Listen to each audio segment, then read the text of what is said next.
we're thrilled to see all of you this afternoon at the opening program organized in conjunction with the launch of our first exhibition for 2024, Goddess, Brave, Bold, Beautiful. Goddess Opening Symposium explores the screen goddess as a complex archetype that transcends gender boundaries and continues to evolve. The program explores developing debates, inclusive narratives in gender, media, and culture through the making of Goddess, with presentations contributed by some of the key voices behind the exhibition. And we're very delighted today to be joined by the exhibition's curator, Bethan Johnson, who will talk to us about the development of Goddess for its launching iteration at ACMI, as an exhibition that celebrates women trailblazers, agitators, and instigators on and off the screen. Deborah Lim, Keith So, and Rafi Abdullah from ArtScience Museum's exhibitions team will present on the adaptation of Goddess and its evolved narratives for the Singapore iteration. And photographer Russel Wong, who is renowned for his vivid portraits of celebrities, will take us into his body of photographic work on Asian cinema and Hollywood through his talk. And Curator Sufiyanto Amat Sopingi will share about the kebaya and screen culture, fashion and modernity, expanded through his collection of kebaya costumes and ephemera on loan for Goddess. Viknesh Kobinathan, film programmer at Asian Film Archive, will speak to the role of the Film Archive in transforming the gaze through their luminous work centering around women in cinema. Bethan, Deborah, Russell, Sufi, and Viknesh are going to be joining us for a short Q&A after their talks. And the final segment for today's program is defined by the articulate, powerful, and generous vision of Singapore's women directors. The Filmmakers in Focus Roundtable brings Tan Pin Pin, Eva Tang, Lillian Wee, Chen-Hsi, and Olivia Griselda into a conversation leaning into their film practice, their oeuvre, their stories, to consider representation and diversity in filmmaking and its effects on narratives that are being told. And across the two panel discussions, we would love for you to share any questions and thoughts that you might have for the speakers and panelists.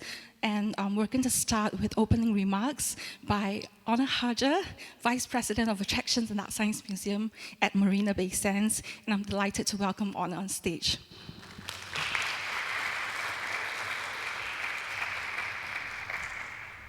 Thank you, Zin.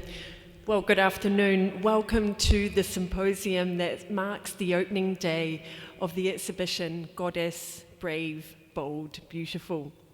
I'm delighted to have all of you with us today, as well as our partners ACMI, Australia's National Museum of Screen Culture, and some of the stars who are part of the exhibition.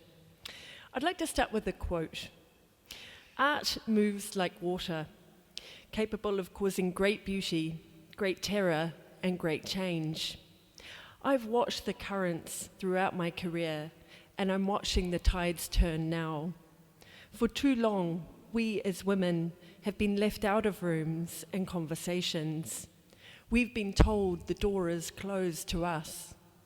Well, Virginia Woolf once said, "There is no gate, no lock, no bolt that you can set upon the freedom of my mind. I am holding the door open for you. We will never let it be closed again."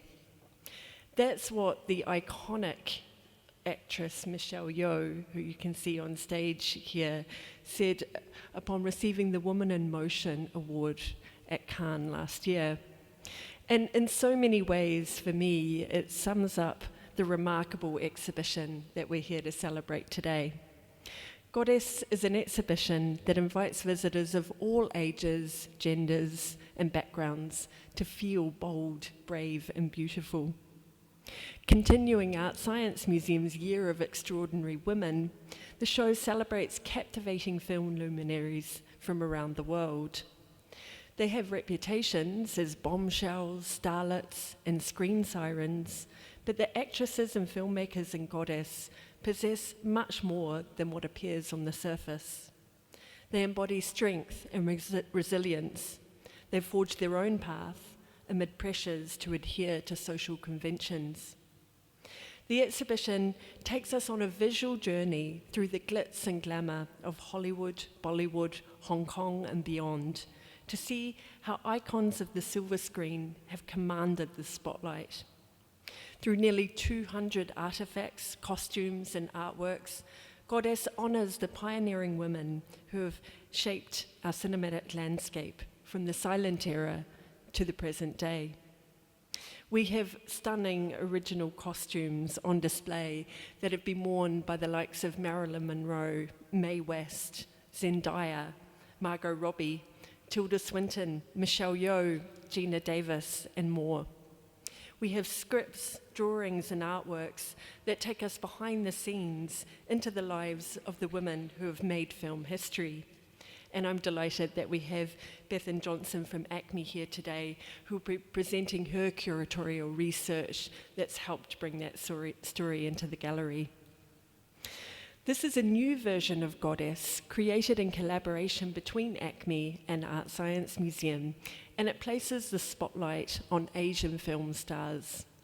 We've brought Singapore stories into the exhibition, highlighting film icons of the golden age of Malay cinema, including Saloma, Maria Manado, and Kay Fatima, as well as Singapore sensations Mary Lee and Fan Wong. And we were deeply honoured to have several of them with us for the premiere on Thursday.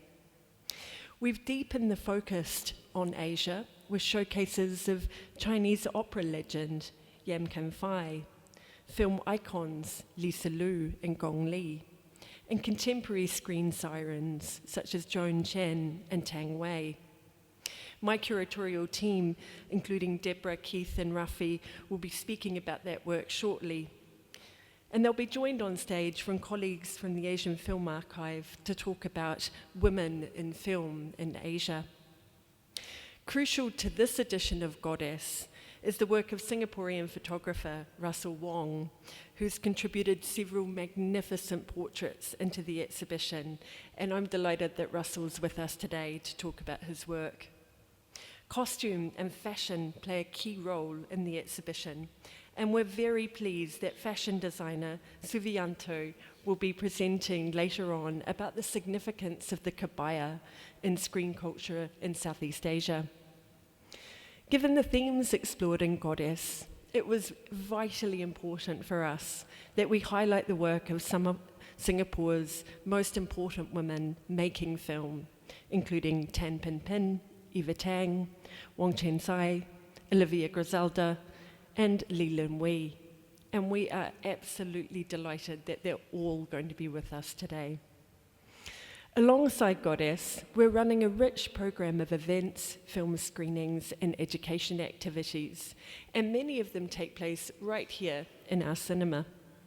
Our film program, curated by Jerome Chi and Rachel Wong, has already begun with a screening program about Anna May Wong, who appears prominently in the exhibition, and screenings of Crouching Tiger, Hidden Dragon, one of the key films featured in the exhibition. Next week, we launch Screen Icons, a film program that celebrates transcendent leading women in Asian cinema. The first in the series focuses on Suu Kyi, the Taiwanese art house star. Putting programs and exhibitions this ambitious and complex together is always a collaborative effort, and Goddess really exemplifies this. To our amazing colleagues at ACMI, thank you, especially to the curator of the exhibition, Bethan Johnson. I want to thank all of the lenders who have been so generous in allowing us to display their treasures. The exhibition has loans that range from a $1 million dress to intimate personal collections. And we're grateful to every one of our lenders, including our local collaborators, Russel Wong, Fan Wong, Weekim, the Shore Organisation, the Kebaya Society, and Doris Young. Lastly, to my team, who have worked hand in hand with ACMI to create this new edition of the show. You'll be meeting the curators very shortly, but I also wanted to thank Adrian George for leading the team, and especially to Baozhen Zhang and her team for today's symposium. Thank you also to our colleagues in education, visitor experience, museum services, marketing, and communication for helping us bring Goddess and its programs to life. Today's symposium will give you a peek behind the curtain to a realm where the legends, the trailblazers, and the avant-garde converge. Welcome to Goddess. Let's celebrate the brave, the bold, the beautiful. Thank you.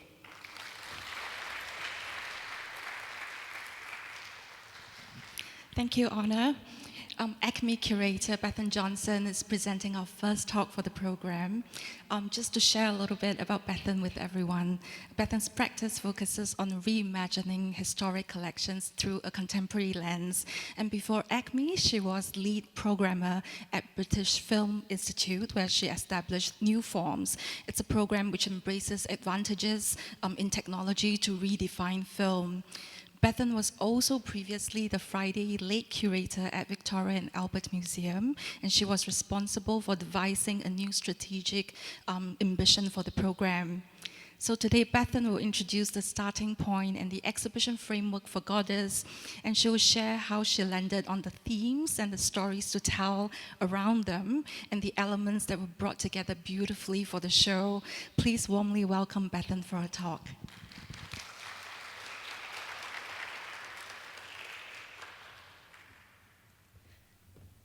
Hello, thank you so much. That's me. In January 2017, the Women's March galvanized an estimated 5.5 million people globally and in at least 58 countries to take to the streets for gender equality. In that same year, the first female-led superhero film, Wonder Woman, smashed entertainment records as the highest-grossing live-action female-directed movie, proving that Hollywood's ideas around audiences were outdated and that superhero movies weren't just for the blokes. We also saw mainstream TV dramas tackle serious issues, with shows like Big Little Lies and The Handmaid's Tale both bringing violence against women into the limelight. By the end of the year, in the wake of the sexual allegations against the American film producer Harvey Weinstein, two words ignited a movement: Me Too. Originally penned by activist Tarina Burke, Me Too unleashed 1.7 million tweets across 85 countries in the first few weeks alone. It exposed the scale of sexual harassment and assault women face. Related hashtags in other countries further exposed the issues. That year, online dictionary service Merriam-Webster announced that feminism had been its top searched word. As the screen industry was reeling from the impact of the Me Too movement, and in the broader global context of women speaking out and demanding change, it felt appropriate and necessary that ACMI, as Australia's National Museum of Screen Culture, would harness our expertise to step up and lead a conversation about representation on screen. We started to develop an exhibition that would celebrate and recognise the contribution of women in film.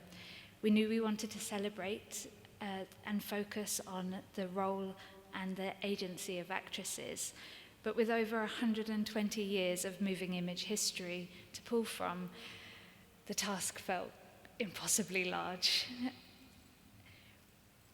We called on our colleagues, established an advisory group, and hosted workshops with potential audiences. One of the challenges of this exhibition is the topic is it's a topic that people are really passionate about. It's deeply personal, but it's also subjective. We all have our favourite screen goddess or celebrity, but what's empowering to you might be objectifying to me. So our list of potential actresses grew bigger and bigger, and on screen you can see just a snapshot of some of the people that we started to explore. We kept coming back to the same issue. Shockingly, there were just too many extraordinary women. So how did we select whose story to tell? We began to ask ourselves this question: what makes a screen goddess? We knew the term goddess would prompt different reactions in different people. During the golden age of cinema in the 1920s to the 1960s, the movie star was a complex construct. She was a goddess, powerful, unattainable, and often objectified. She was the woman that men wanted to look at and women wanted to be. Her off-screen persona threatened to eclipse her on-screen roles. Her glorified image sold films, fashion, lifestyle, and beauty products. She was worshipped not only via the gaze, but also via appropriation and emulation. Rich in contradictions, the goddess was empowering and transformative, as well as potentially destructive. She defined our idea of glamour, but she also fueled an increasingly oppressive, image-conscious media culture. She had the power to change dialogue around what was socially acceptable for women. However, she could just as easily restrict the definition of female desirability through her embodiment of the ideal, and often that was through the lens of white beauty standards. With the rise of second-wave feminism and the debate about female representation in the 1970s, we see the screen goddess step out of the gilded frame and down from the pedestal. Like the ancient goddesses of love and beauty, who were frequently also the goddesses of war, she got active and went into battle. We began to see the goddess emerge in a new form, first through action cinema and martial arts and science fiction, and more recently through the wave of female superhero films. However, the rules of engagement were often just as coded and restrictive. She might kick ass, but she's also a shapeshifter too, a role model, merchandise, and still desirable.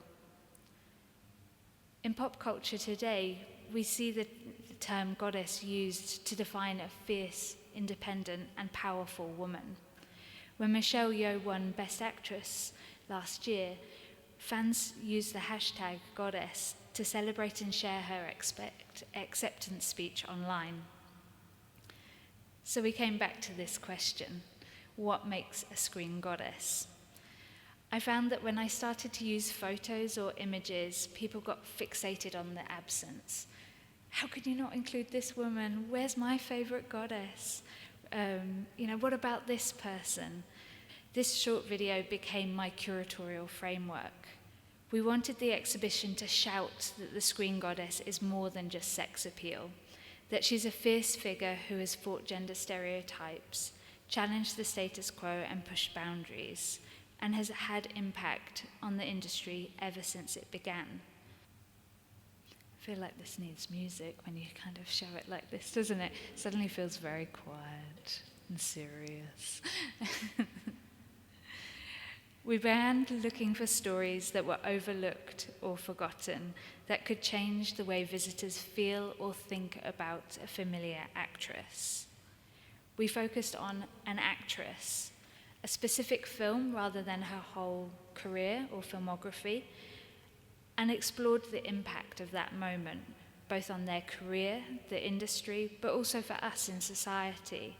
So an example of this would be Marina Dietrich in the film Morocco, where we see her wearing a tux on screen. This is the first time we see women wearing trousers on screen, and the impact it had for women in society. So here you see a magazine. There was a lot of press outrage at her wearing trousers, but it sparked public debate, but also fashion trends. We paired iconic moments with contemporary figures who had sparked debate or captured the zeitgeist, alongside moments of discovery. It felt like we were finally making headway. Our lists were getting shorter, sharper, more refined, and I took over the ACMI boardroom to do a pin-up of possible loans identified from collections and lenders across the globe. Some of these you'll see made it into the exhibition downstairs. Then COVID hit, and like everyone else worldwide, we were forced to put our plans on pause. And uncertain of when museums would open again, and fueled by my newest lockdown obsession, I harnessed all my curatorial expertise and skills to trawl online archives for the very best imagery of our goddesses and their dogs.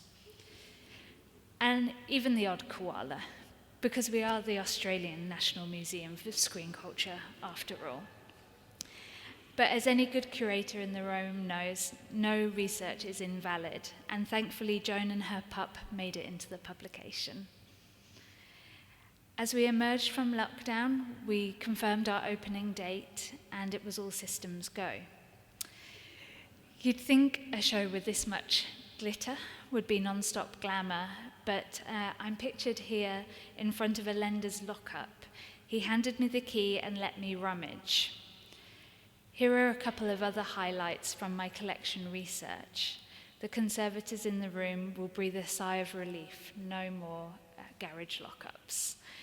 Notice on the back of this costume sketch for Mae West, which is downstairs too, the costume designers tallying up the cost of the materials on the back there. A high cost of feathers and sequins, just what you need for a Mae West costume. And Anna May Wong's sculpted manicure, a good visual reference for anyone here today. One of the things that has struck me as I talk about Goddess is the fact that it really resonates with a wide range of people across generations. And that one of the reasons is because representation matters. It's really important, and it's a foundation stone of this exhibition. We examine silent cinema right through to today. This is the earliest film that we show in the exhibition, and it's from 1896, and it depicts the first time we see the female body censored. But the exhibition doesn't rely on chronological structure. Instead, it explores different tropes or themes via big Hollywood names such as Marilyn Monroe, Margot Robbie, or Halle Berry, alongside talents that revolutionized the silver screen across India, China, and Japan. The exhibition design supports the ideas and themes by creating a seamless, fluid experience where contemporary goddesses interact with the screen goddesses from history.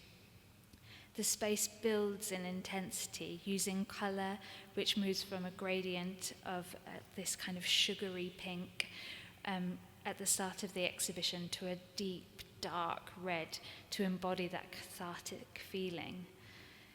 The thematic sections are all driven by a story or an idea that resonates across moving image history and that is present in different cultures.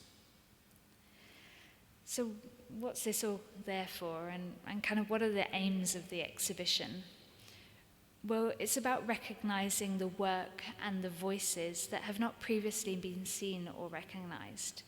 As we look back through moving image history, there have been countless women who have rebelled against this system and the patriarchy to bring transgressive depictions of womanhood to screen.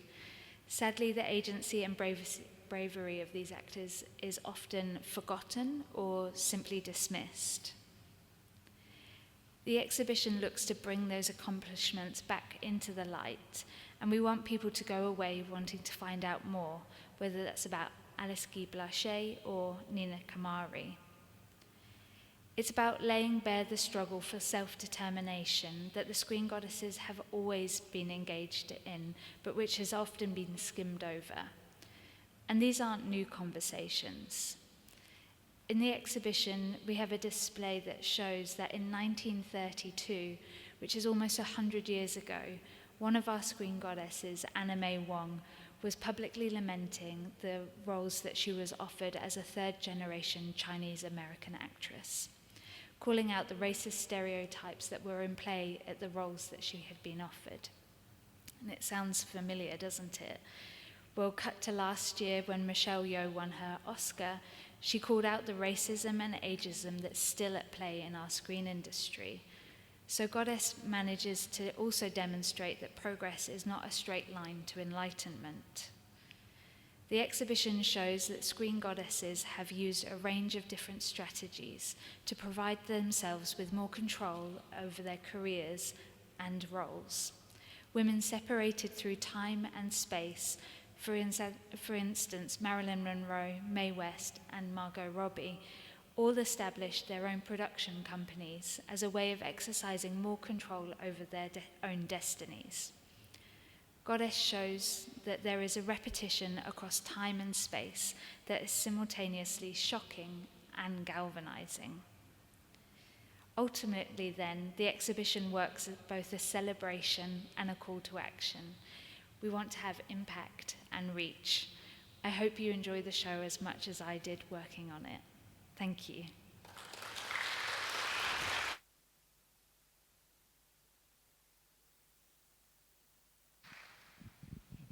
Thank you, Bethan. The presentation of Goddess at ArtScience Museum is augmented with the curatorial contributions of our exhibitions team. Curator Deborah Lim, assistant producer of events and exhibitions Keith So, and curator Rafi Abdullah will walk us through the evolved shape of the show here and share more about its additional content and narratives with us. And it's my pleasure welcoming Deborah first to take the joint presentation forward.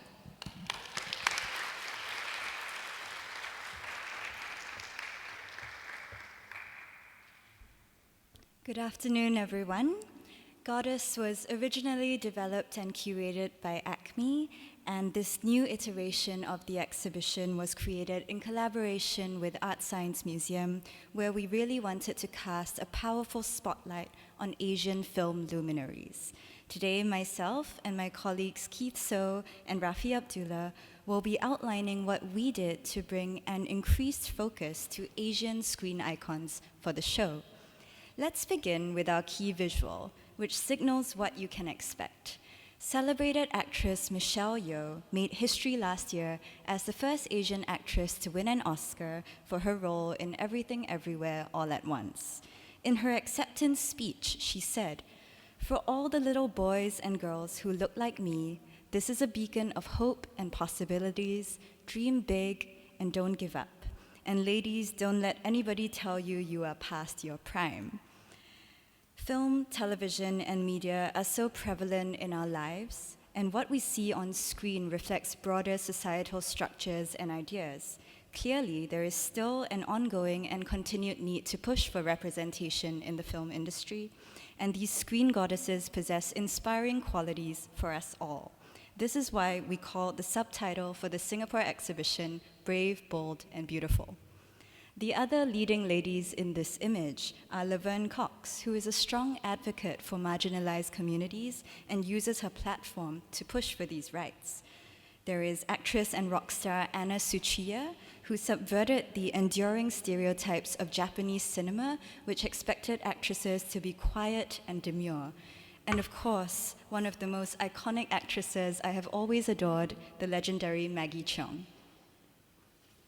I first saw Goddess in person last June and immediately thought of how important it would be to present an exhibition like this in Singapore.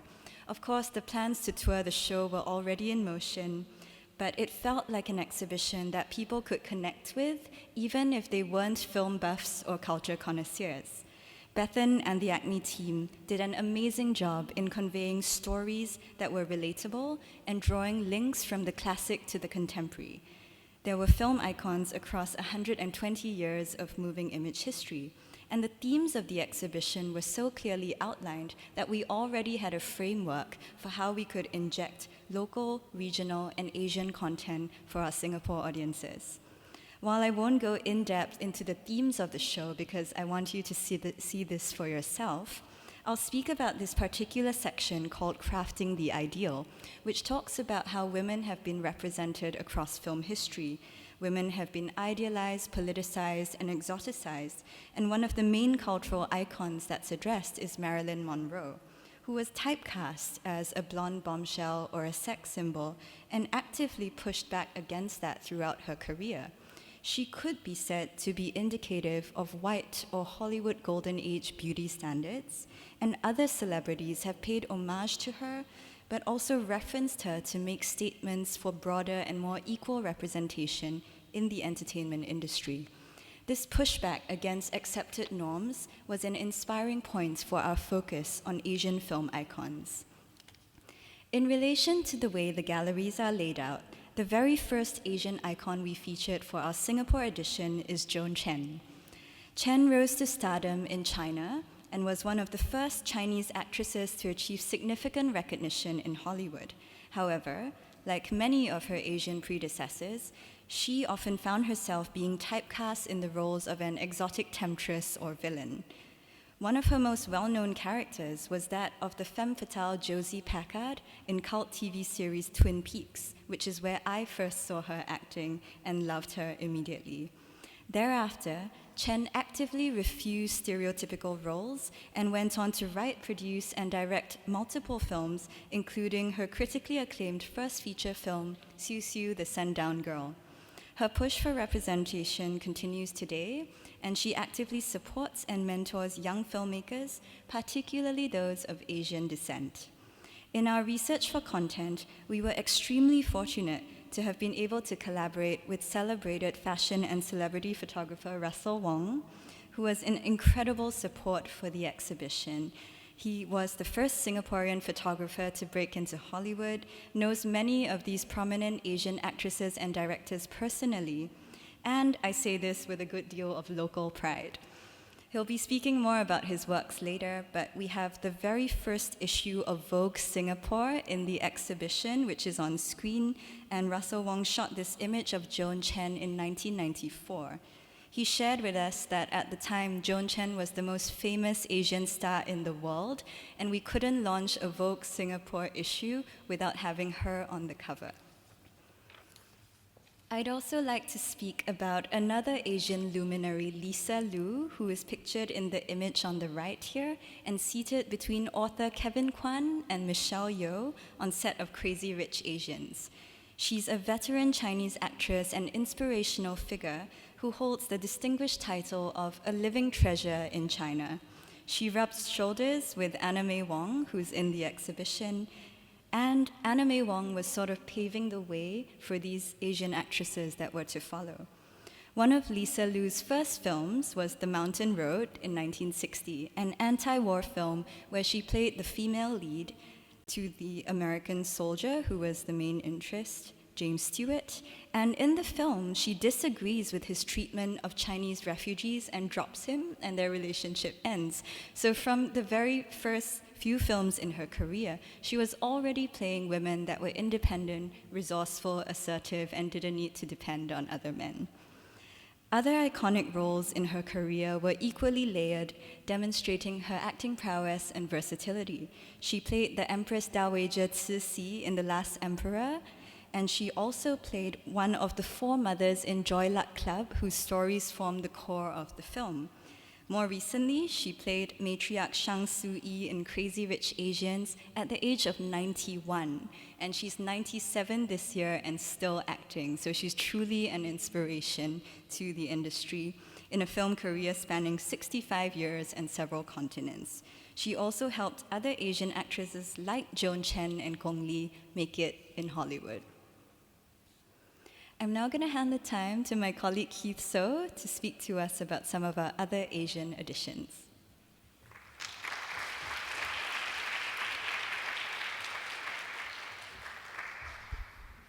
Good afternoon, everybody. Continuing the trend of celebrating some of our Asian screen icons, I'll be sharing here on Chen Pei Pei, perhaps best known for her appearance in Crouching Tiger, Hidden Dragon, the hit wuxia film, as Jade Fox. Chen Pei Pei is often considered cinema's first female action hero, and her debut came back in 1966 in cult wuxia film Come Drink With Me. Chen Pei Pei stars as the main protagonist in this avant-garde wuxia film, despite having no martial arts training. That was perfect for the director.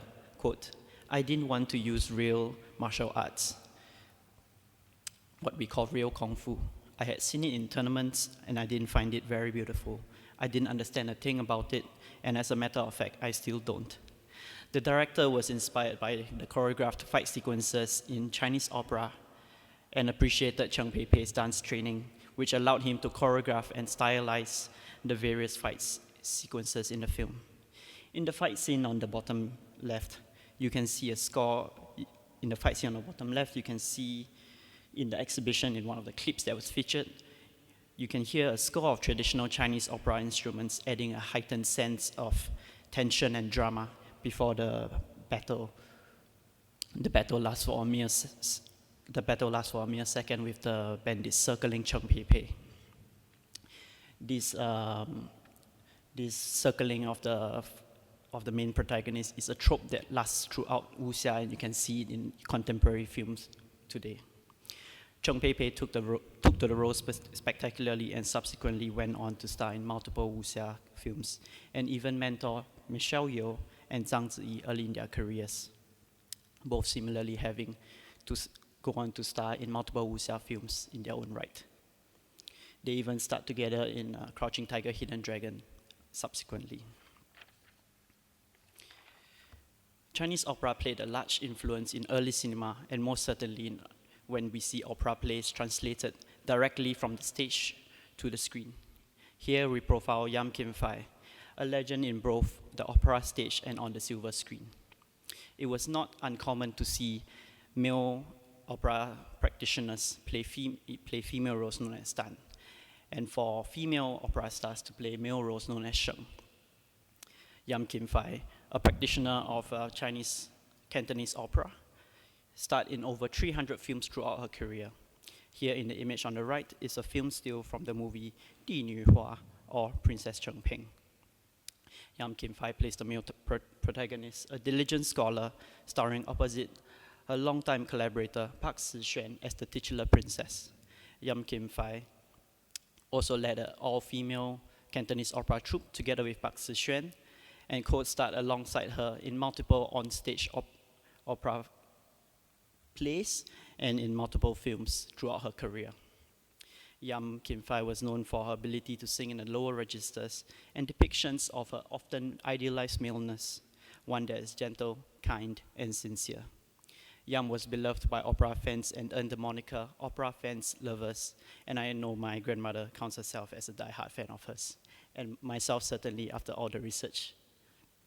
And then now I'll pass on time to Rafi Abdullah, who will share more with us about some of our local film stars and, of course, screen sirens.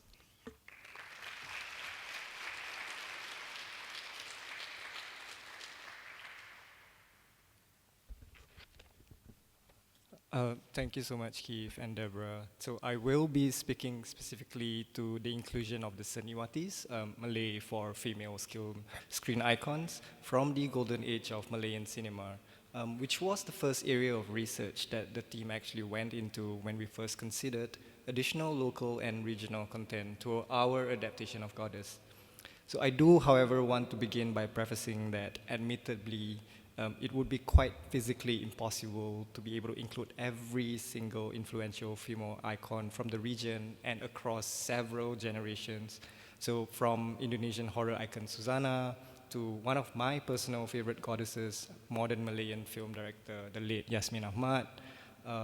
We do acknowledge that there are many other contributions from the region that we may not have had the capacity to include, which for me speaks to and is a testament of just how gargantuan, influential, and important women's contributions to film and larger social history has been. As the name of the section, cut from the same cloth, suggests, while we were researching, we started to map some parallels between the trials and tribulations and the challenging environments that women actresses in Hollywood and beyond had to navigate, and to what women actresses, or women in general, in our region had to similarly face and triumph over. In this section, we are narrating these parallels through three local screen icons, Malayan beauty icon and actress turned first regional female producer, Maria Manado, who you see here on screen, post in between sets.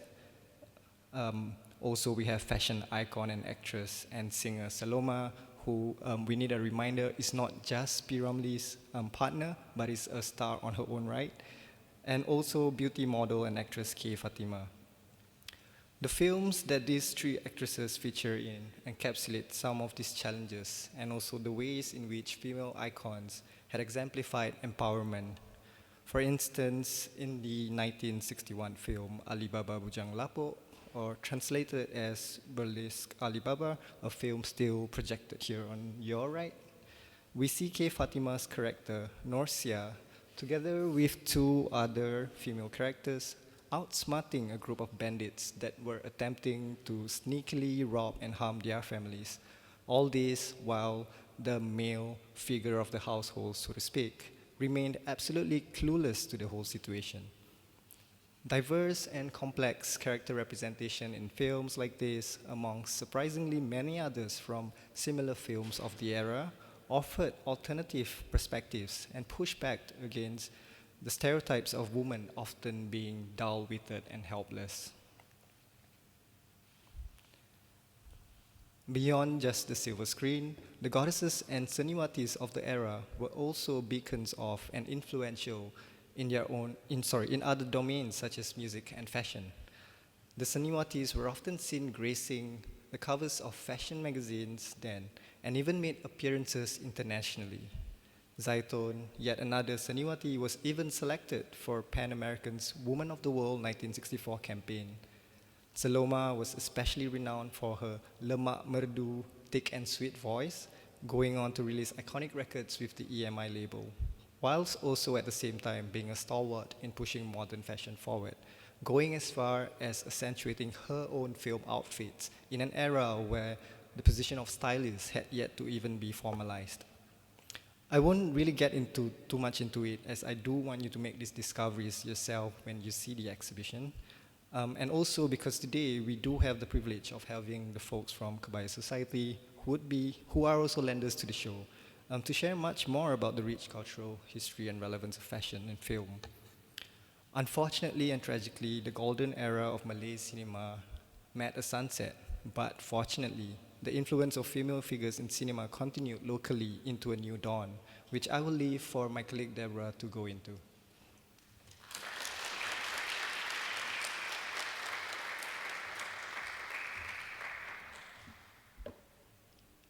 Thank you, Rafi.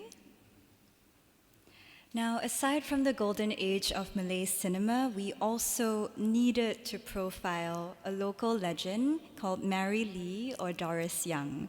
She starred in a 1978 film, They Call Her Cleopatra Wong, which was a co-production between Singapore and the Philippines. There is also a wonderful Channel News Asia documentary that profiled Mary Lee last year as part of a series called Untold Legends. Director of the film, Bobby Suarez, was inspired by the blaxploitation era of movies from the 70s, for which there is a section in the exhibition.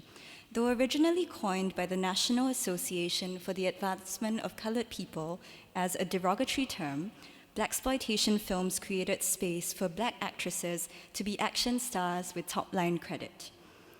They also addressed racial injustice, reflecting the Black Power and women's rights movements of the era. The director for They Call Her Cleopatra Wong drew his inspiration by featuring some core elements like a confident and stylish female lead, gritty action sequences, and a funky soundtrack. He referenced a specific blaxploitation film, Cleopatra Jones, and wanted to craft an Asian heroine or female Bruce Lee at a time when there was no equivalent. Lee, from Singapore, underwent strict karate training for the film and performed many of her own stunts. American director Quentin Tarantino expressed his love for the film and Singaporean cinema in a note which we have in the exhibition, and it is rumored that the movie was an inspiration for Kill Bill Volume 1 if you look at Mary Lee's yellow jumpsuit, but I will not say more other than that. Owing to the popularity of action films in the 70s, They Call Her Cleopatra Wong was a commercial success in Southeast Asia and established Lee as a beloved action star.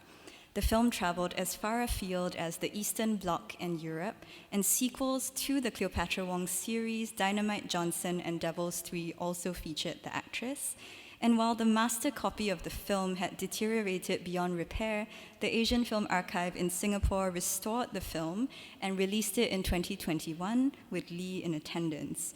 We were very grateful to be able to loan material from the actress herself for the film, as well as Asian Film Archive linking us up with the production companies such that we could showcase footage in the exhibition. And as a fun fact, Bethan Johnson and the ACMI team had also contacted Mary Lee early on in the research, and that was a component that never made it into the ACMI show, so we were really happy that it made it into ours. We also couldn't present a show called Goddess without featuring our contemporary local goddess Fan Wong, who was the first Singaporean actress to break into Hollywood as a major role for her leading lady role Chon Lin in the 2003 film Shanghai Nights. As her character was meant to be a skilled warrior, Wong underwent intense training for the fight's film scenes as well, and also performed many of her own stunts. This is a wonderful image by a Singaporean photographer, Wee Kim, and we featured this as also one of our key visuals for the exhibition. A certified action star, Wong has demonstrated her fighting abilities in an impressive range of movies and TV series. Some of you might know The Return of the Condor Heroes, where she played Xiao Long Nu, and we have some of that footage in the show as well, which remains one of her most iconic roles to date. We also have items from Fan Wong's personal archive, including her crew passes when she was filming Shanghai Nights, and some behind-the-scenes photographs.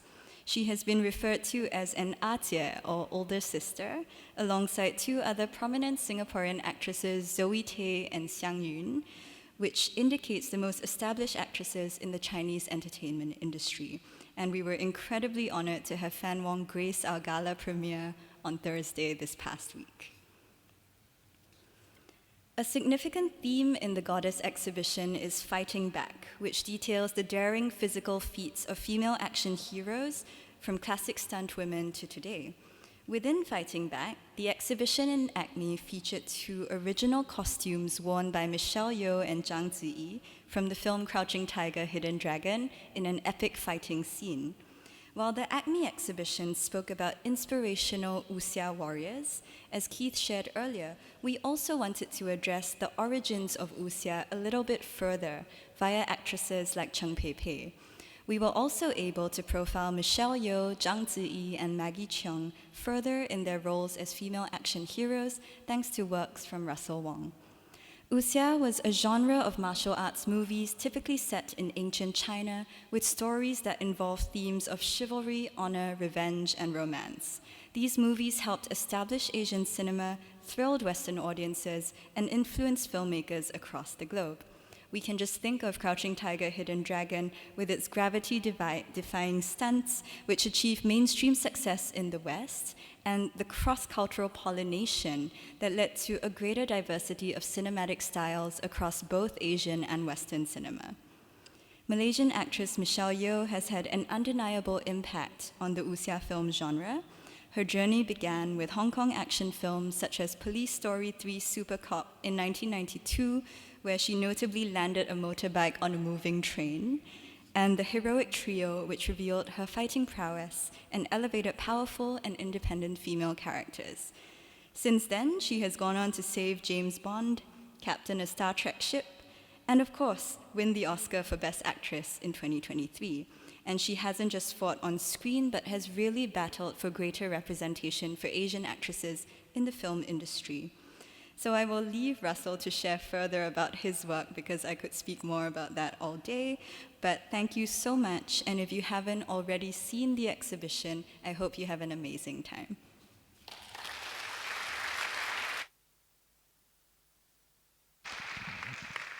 Wonderful, thanks, Deborah, Rafi, and Keith. Russel Wong is lauded as one of the most prolific fashion and portrait photographers in Singapore and in Asia. And you've heard Deborah mention that he is one of the first few Singaporeans to make headway into Hollywood movie and recording industry. Russell has worked on publicity shoots for Ang Lee's Crouching Tiger and Hidden Dragon, Last Caution, and Zhang Yimou's Hero and House Flying Daggers. And he's renowned for his images of screen legends, including Isabella Rossellini, Joan Chen, Michelle Yeoh, and many more. And today, Russell has photographed 17 covers for Time magazine. It's an absolute pleasure inviting Russell for his talk on framing icons, for him to share more about his photographic work on Asian cinema and Hollywood, and the vivid portraits that he has shot that are exhibited in Goddess exhibition. Russell, please.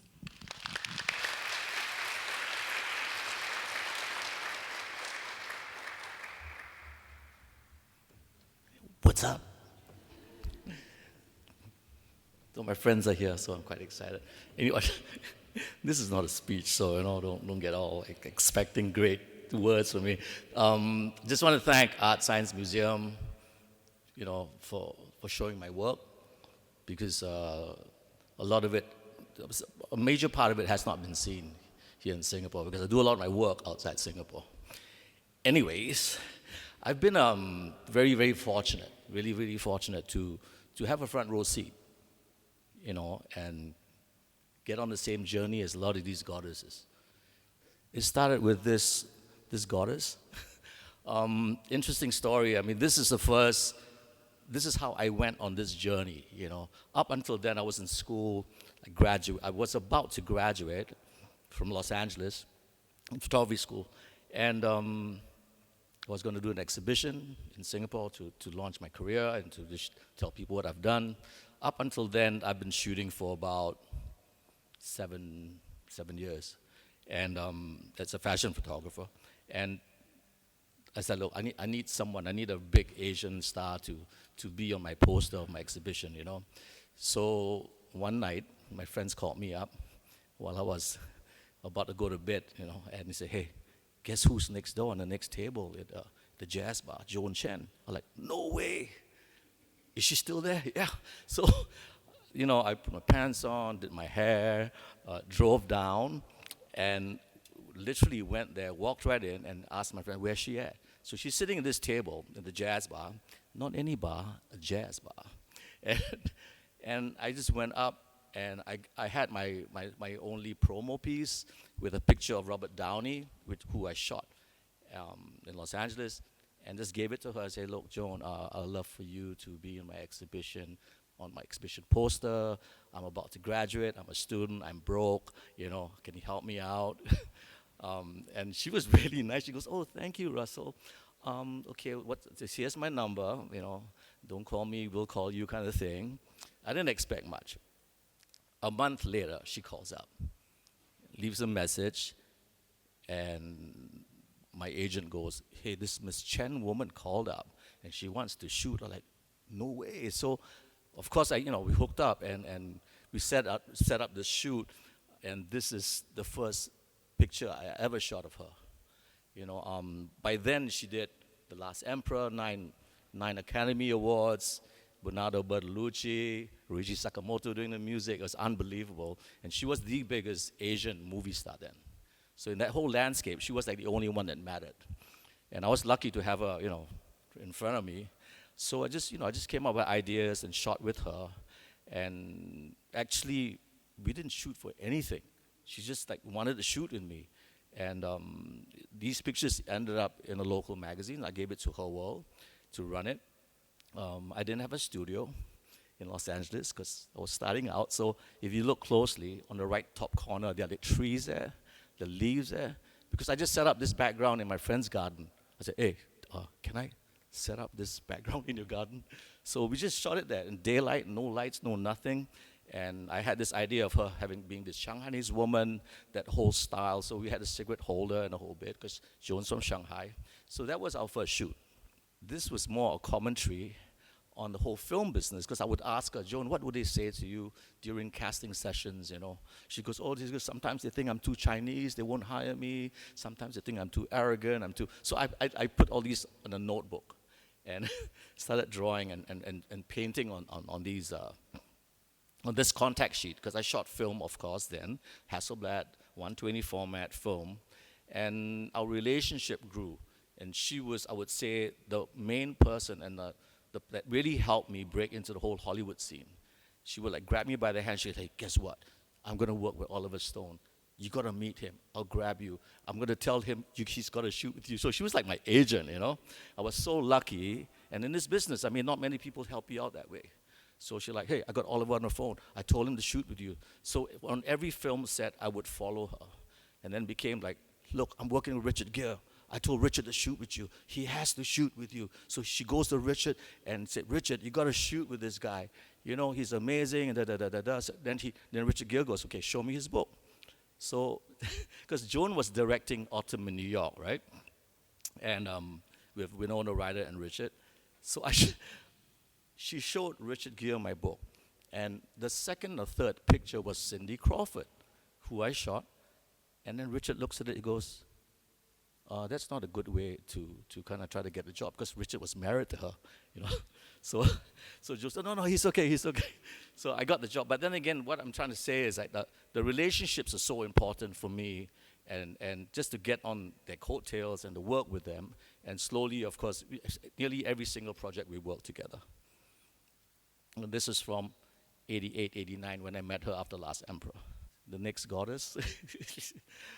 Interesting story. I call it the evening that changed my life. So I was a student in New York, and again, another friend calls up. I got great friends. They call up, hey, do you want to come to the party? It's a very private party, and all your people are going to be there. So I said, what people? Oh, Jackie Chan, and I think Jackie Chan's going to be there, and some actress is going to be there. So I went to the party, 30 people in a room.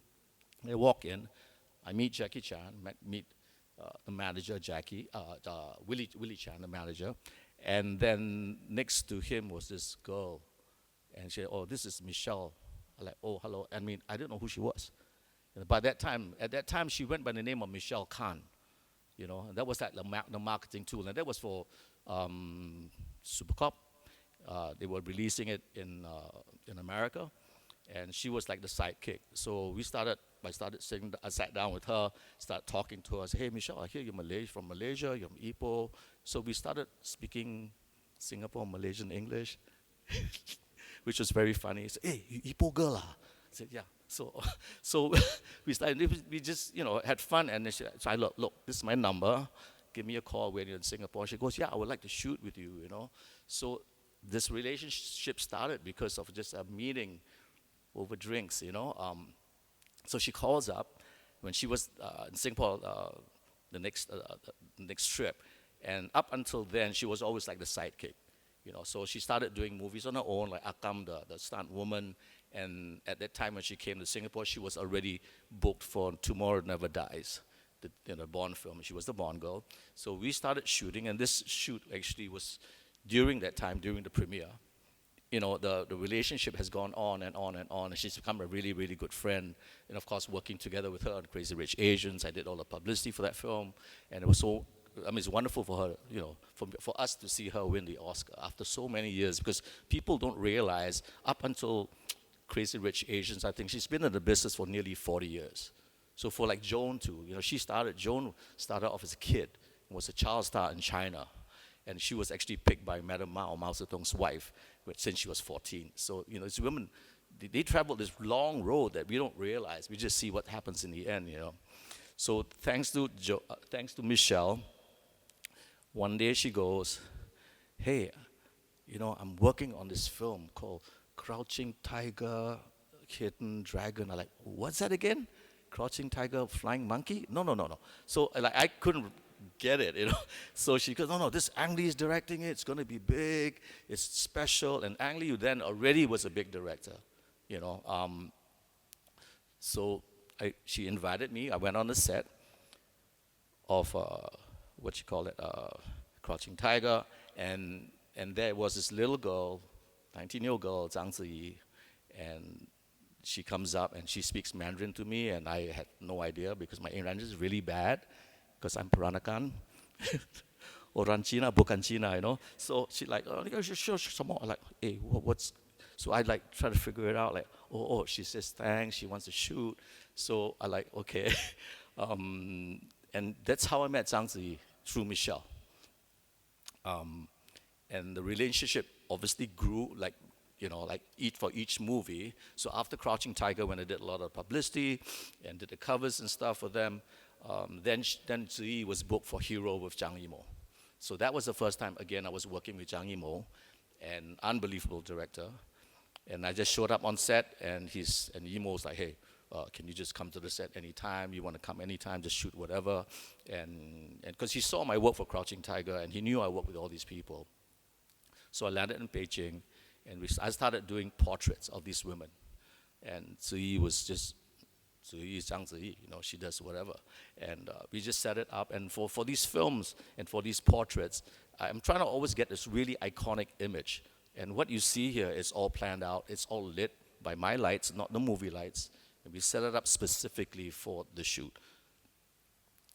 I work closely with the cinematographer because I want to know the whole feel of his lighting.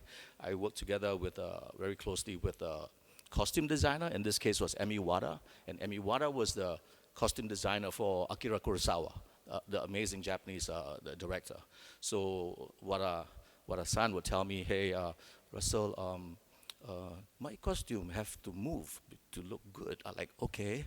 Because when she stands there, I mean, Tsui looks like just a bunch of drapes over her, but when she starts jumping and moving, and the fabric is really light, then you see it come alive. So I had to make sure that, okay, she's got to be jumping. So I started making Zhang Ziyi jump. Ziyi, 你可以跳吗? Okay, so she jumps once, and then we do it. I'm like, okay, 你可以再一次, okay. Second, third. So she was jumping for 40 times. And I'm like, look, you're getting paid, so don't complain. You know, so no Photoshop, no nothing. No wire work, no Photoshop. I wanted to try a trampoline to have her jump up, but it was a bit high. We nearly tried wire work, which is what they do in the films, you know, and then I have to touch up the wire work with the corset, but that took too long. And so we just did it the normal way, had the camera low and had her jump as high as possible. So that was great. And of course, after Ziyi, we went on again working with nearly every single film she did. I was like a slash manager and whatever too, you know, in a way just helping her out with whatever, because she couldn't speak English at first. So I was teaching her, you know, English. Of course, my English is not very good too, so she kind of messed up a bit, you know. And she says, Russell, your Mandarin is so bad. I know. But she goes, don't improve your Mandarin. You know, because if you do, I can't start laughing at you when I shoot. I'm like, oh, okay, thanks. So we got a great relationship, and the relationship went on through all the films and House of Flying Daggers, which we worked together again, together with Chang Yimou, the director. And on Hero, I met the next goddess, Maggie. And I've always loved Maggie, In the Mood for Love, the whole bit, you know, the Wong Kar-wai film, and I've always wanted to be on the set, but, you know, Kar-wai's got another photographer, so too bad. And you can't win everything, right? So yeah, so Maggie, same thing, you know, same set. We were on a blue set shooting her, and again, I always had that at the back of my head. Wada-san was like, Russell, you got to make the costumes move. I'm like, okay, I'm making move. So I have her twirling, and you know, she didn't jump, so she was just twirling around and just does what she does again, you know, and you know, with my light, again, everything is lit specifically for the portrait, for the shot, because we want to use for posters and stuff, and somehow with strobes and stuff, it's a bit sharper and there's more pop technically, and always shot on a medium format. That's why you see it's in the square format with the Hasselblad transparency, no Photoshop, because it's transparency, so what you see, what you get, and everything's all crafted that way. Because I find a lot of images I see now are not as crafted as how we used to do it, you know what I'm saying? Just got to put that in there, so sorry millennials. It's called photography. Yeah. So after Hero, you know, things were happening because I was already working in Yimou quite a lot. And then I hear there was this word out that Yimou was going to reunite and work with the amazing Gong Li. I've known Gong Li just socially, and you know, we hung out and we shot some jewelry stuff together, but we never worked on the film before. So the call came in, and I was so excited because I've always wanted to work with Gong Li. And there she is.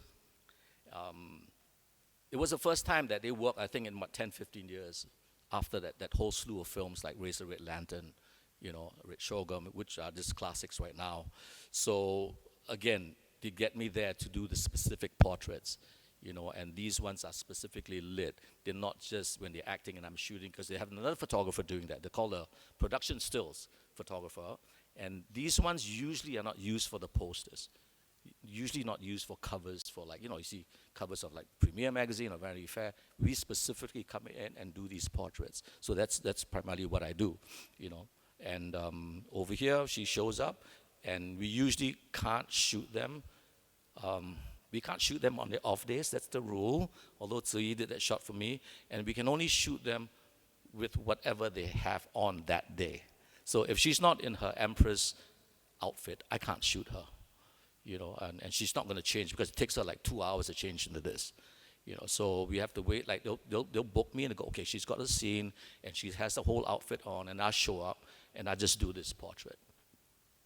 I find this is like a little Peranakan portrait. I don't know. It's got this Peranakan vibe with the screen and all that behind, you know.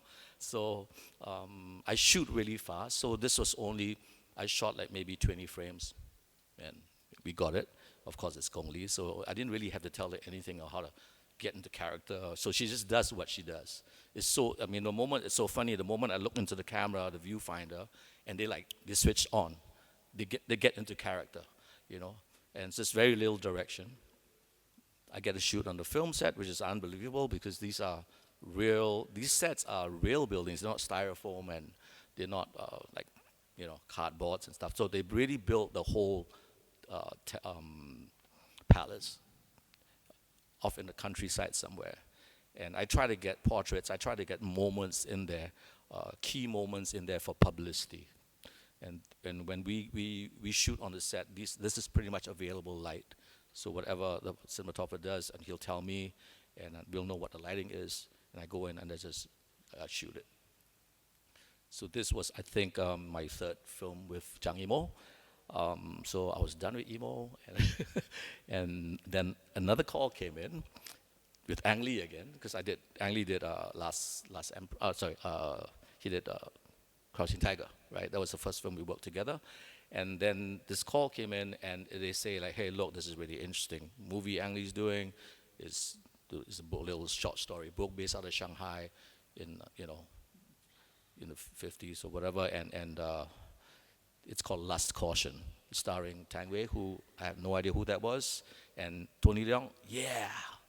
You know, so I always say, oh yeah, Tony's in it, and Joan was in it too. She was in the Da Mahjong scene, you know, the mahjong scene, and Li Hong was in it. So, and it goes, yeah. So I met with Ang Lee, and Ang Lee was, okay, Russell, here's my file and my book. So he would send me, and he gave me this file of just images and paintings, and he goes, this is what I want. And that's all he said. So the whole night was looking through imagery and trying to get a feel of the lighting, of the image, of the whole feel of the film. And Prieto, the cinematographer, he's Mexican. So he got this guy to go shoot this film. He also did Babel. So I thought that was really interesting. It was all done on a set in Shanghai. They built the whole of Shanghai on this one set and introduced me to Tang Wei. So Ang told me that he found her from amongst 3,000 women. Lucky her. So she's from Hangzhou, and really nice. And the moment I saw the posters he sent me, I already right off I went, oh, it's kind of like the Shanghai cigarette posters, right? So what I did was, instead of using a flash, which gives you a super sharp image, I used movie lights, which is like the old-fashioned ambient lights, which was how they shot with in the olden days, just to get that feel. And you wouldn't know this, but this was 5 Celsius. And she had a very thin bodysuit on because she was acting in winter. I was dying, and it was 1 in the morning, and I had a ski jacket on, and I wanted to get out real fast, but here she was. Maybe she was frozen. That's why it looked really good.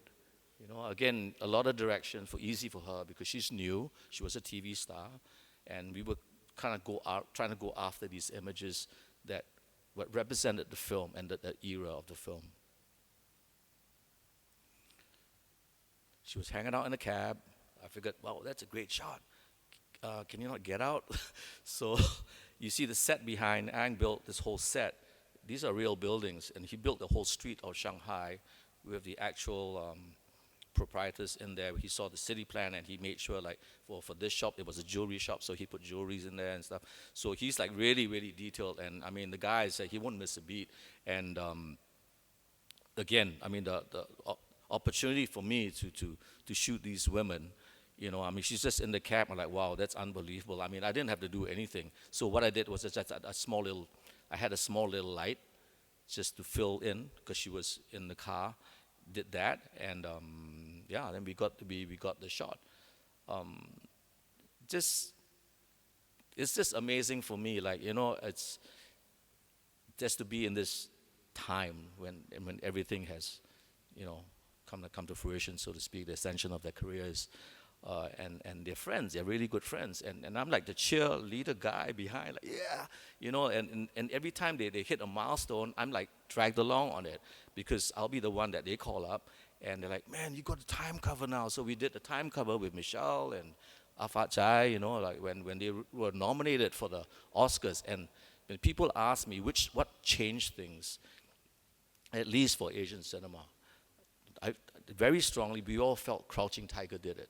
Because right after 1999, 2000, when we shot it, I suddenly got a barrage of calls from everyone. And this is not Asian press. This is like big people, you know, in Hollywood and New York, calling me up. I mean, everyone suddenly wanted to feature these actors and actresses. Because last time in Time magazine was just a little column at the back of an Asian film, but now they want to put them on the cover. But that's for good reason. You know, it's beautiful work. It's beautiful work that Ang Lee did. And that's why. It's not because of representation or whatever. I mean, it's beautiful work to start with, you know. And so I'm able to be with them on this journey. And like I say, every milestone I'm there, like, yeah, you got the cover. Oh man, you got the Oscar now. You know, so it's quite an amazing journey, even for me.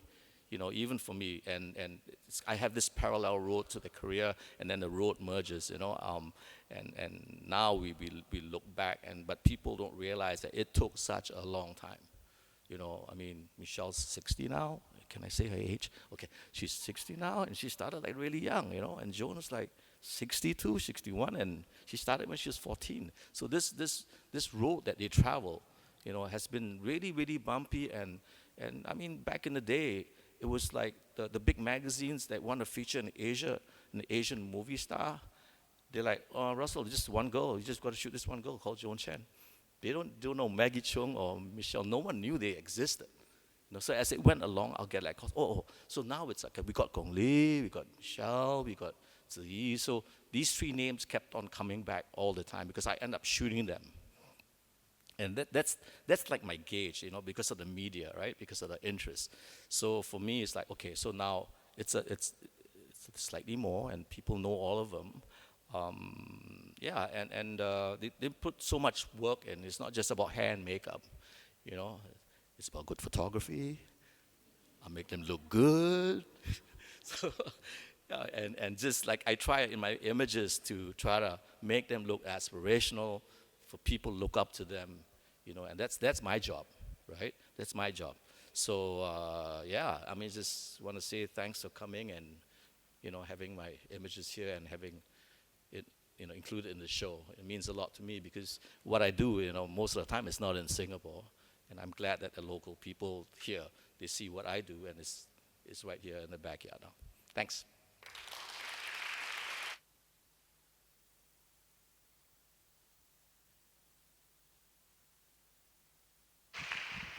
Thank you, Russell.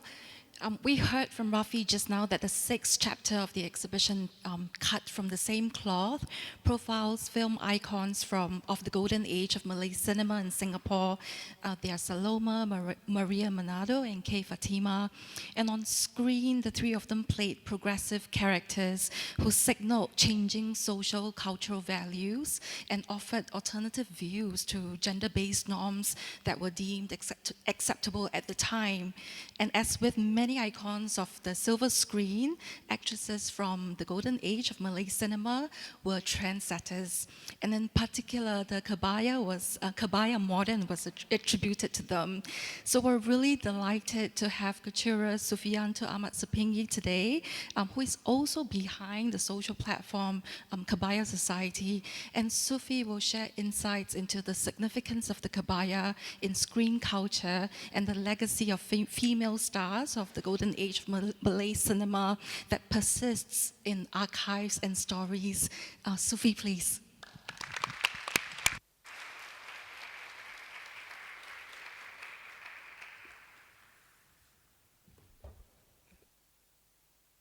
Hello, good afternoon. Firstly, I would like to say thank you to ArtScience Museum for inviting me to be a part of this panel today. So the topic The topic I'll be presenting today is Evolution and Significance, Kebaya in Screen Culture and Modernity. I have 15 minutes, so I'll try my best to summarize this as quickly as possible. Challenge, but I'll try. Just a quick introduction to those of you who may not know what a kebaya is. It's a upper garment worn by women in this region. Traditionally in its form, it's a long sleeve garment with a center front opening made from different textiles such as cotton, silk, velvets, and it comes in various different lengths, starting from the hip length up to mid-thigh to just below the knee. It is then secured with the krongsang, or another form of a brooch, or either pins or later on buttons and zips. The kebaya is paired with a kain, or kain panjang, which is a rectangular form of cloth which is wrapped around the body, worn in different styles, or also in the form of a sarong, which is a tubular skirt, also made from different textiles such as batik, kain songket, or ikat. The kebaya represents a significant part of Southeast Asia, and it reflects the unique blend of cultures in our region. So the 1950s and 1960s was the golden age of Malay cinematics. The flourishing Malay industry and fashion of the era was very much connected and tied to each other. Okay, just give me a second. So the golden age of Malay cinematic greatly impacted the fashion scene with seniwatis. Seniwatis is a respected or enduring title given to actresses back then. So the seniwatis would be often seen dressed in public in the latest styles of the kebaya. And in many interviews that we've conducted and articles that we've read, they shared that they didn't have a wardrobe or styling team to look after their costumes. So they had to turn up on set wearing their own clothing.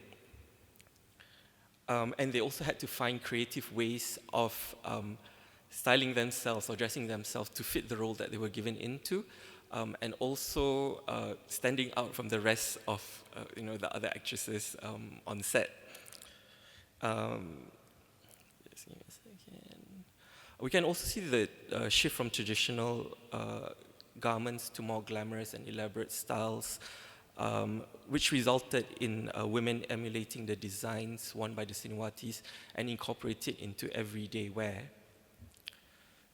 So we can see women taking ownership of how they dress and present themselves as well. The kebaya modern or contemporary kebaya sought its popularity in the early 1960s. The features and silhouettes of the kebaya evolved with changing fashion trends, with some variations omitting the front lapels, collars, and closures altogether.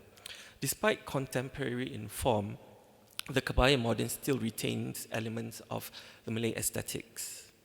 Here we can see Seniwati Sarima Ahmad on the right, together with Seniwati Khadijah Qadri in the contemporary styles, in the 1963 classic Madu Tiga. And I think the contemporary form of the kebaya modern is quite unique to Singapore because it did start from Jalan Ampas studios or Cathay Chris studios. Next. So the Goddess exhibition, the team has put together a display from the iconic 1960s movie Ibu Mertuaku. This was worn by Seniwati K. Fatimah Ahmad. I had the pleasure of meeting her on the opening night, and I was having my fanboy moment when I met her in person. I stuck with her throughout the night. She was featured in the 1962 film, and this was a cover of Fashion magazine which featured her in the kebaya that's on display on level 3. The original color of the kebaya is red and black. However, the movie was in black and white. So I think the creative team sort of like tried ways of trying to interpret what the original color of K. Fatima's garment was. And her garment was designed by highly sought after queer fashion designer Raja Zai. This is in the same magazines. You can see the full length of it. So Fashion was actually the first fashion magazine in Singapore and Malaya, and it was such a huge success, and that success was very much attributed to the fashion editor Haliza Muhammad Shah. So she was the first original Anna Wintour of Singapore and Malaya. Fashion magazine sold over 250,000 copies in Singapore and Malaya in the span of 3 months. I've had the privilege of meeting the fashion editor shortly before she passed away, and my team and myself, we have managed to get interviews from her, and we've written a short biography of her life and her contribution to the fashion industry. And she's also donated several pieces from her collection, which we included in an exhibition that we did last year, dedicated especially for her. So this is an original, the scene of Ibu Mertuaku. Inilah sabar yang palsu datang. Kau kena tipu kasih selamat.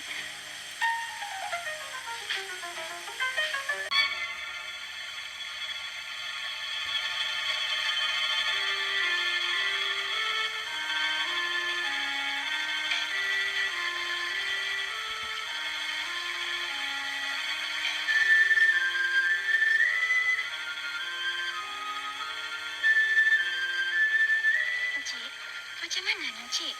Kasih selamat telah betul-betul jatuh cinta dengan saya. Dan dia berjanji dia akan kahwin dengan saya.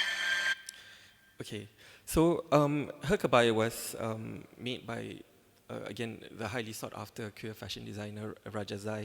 So Raja Zai is pictured here on the left in the black, together with beauty queen Nomala and Seniwati Sarima Ahmad. And over here we can see some of Raja Zai's creation worn by the actresses from Jalan Ampas. And on the left is from my personal collection from the 1960s. We also, I would like to also highlight roles women played in the fashion industry back in the 1960s, and one of them is Vicky Dutton, or her real name is Kalthum. She was a celebrated designer back in the 1960s. She shared in an interview that her designs were very well liked because she strikes a balance between European tailoring and also the aesthetic of the local Malays by using traditional textiles alongside her European designs. The next is Nona Asia. So she's a celebrated 1950s, 1960s, very famous singer. And she plays a pivotal role in shaping fashions in Malay cinema. She was dubbed the First Lady of Entertainment. And Nona Asia's talents extend beyond just singing, but into fashion as well, because she made a lot of the clothing she wore for herself, but also for the Seniwatis and also singers. So this is a fashion spread from the 1960s, talking about her interest in fashion, catering to the fashions of the Seniwatis, and she also talks about choosing the right colors and styles for the different skin tones and different body types. So this is her featured with her creation, and that's Nona Asia in 1960s, wearing a contemporary style kebaya. So Nona Asia and Raja Zai's clientele included Mariani Ismail, who was the first Miss Singapore, which was crowned in 1951. She was also an actress and was dressed by Nona Asia and Raja Zai. So here we have some of the contemporary kebayas created by Nona Asia for Mariani, and these were featured in Her World magazine in 1961 and 1962. And last but not least, another legendary singer, which is also featured in the exhibition, is Saloma. She's a singer from the 1950s, 1960s. She was a trendsetter, fashion icon. Fashion and music is still celebrated till today. And I'm going to share a short clip of Saloma from a 1963 Hong Kong musical movie called Love Parade. She sang Bengawan solo wearing the kebaya modern made from Malay songket.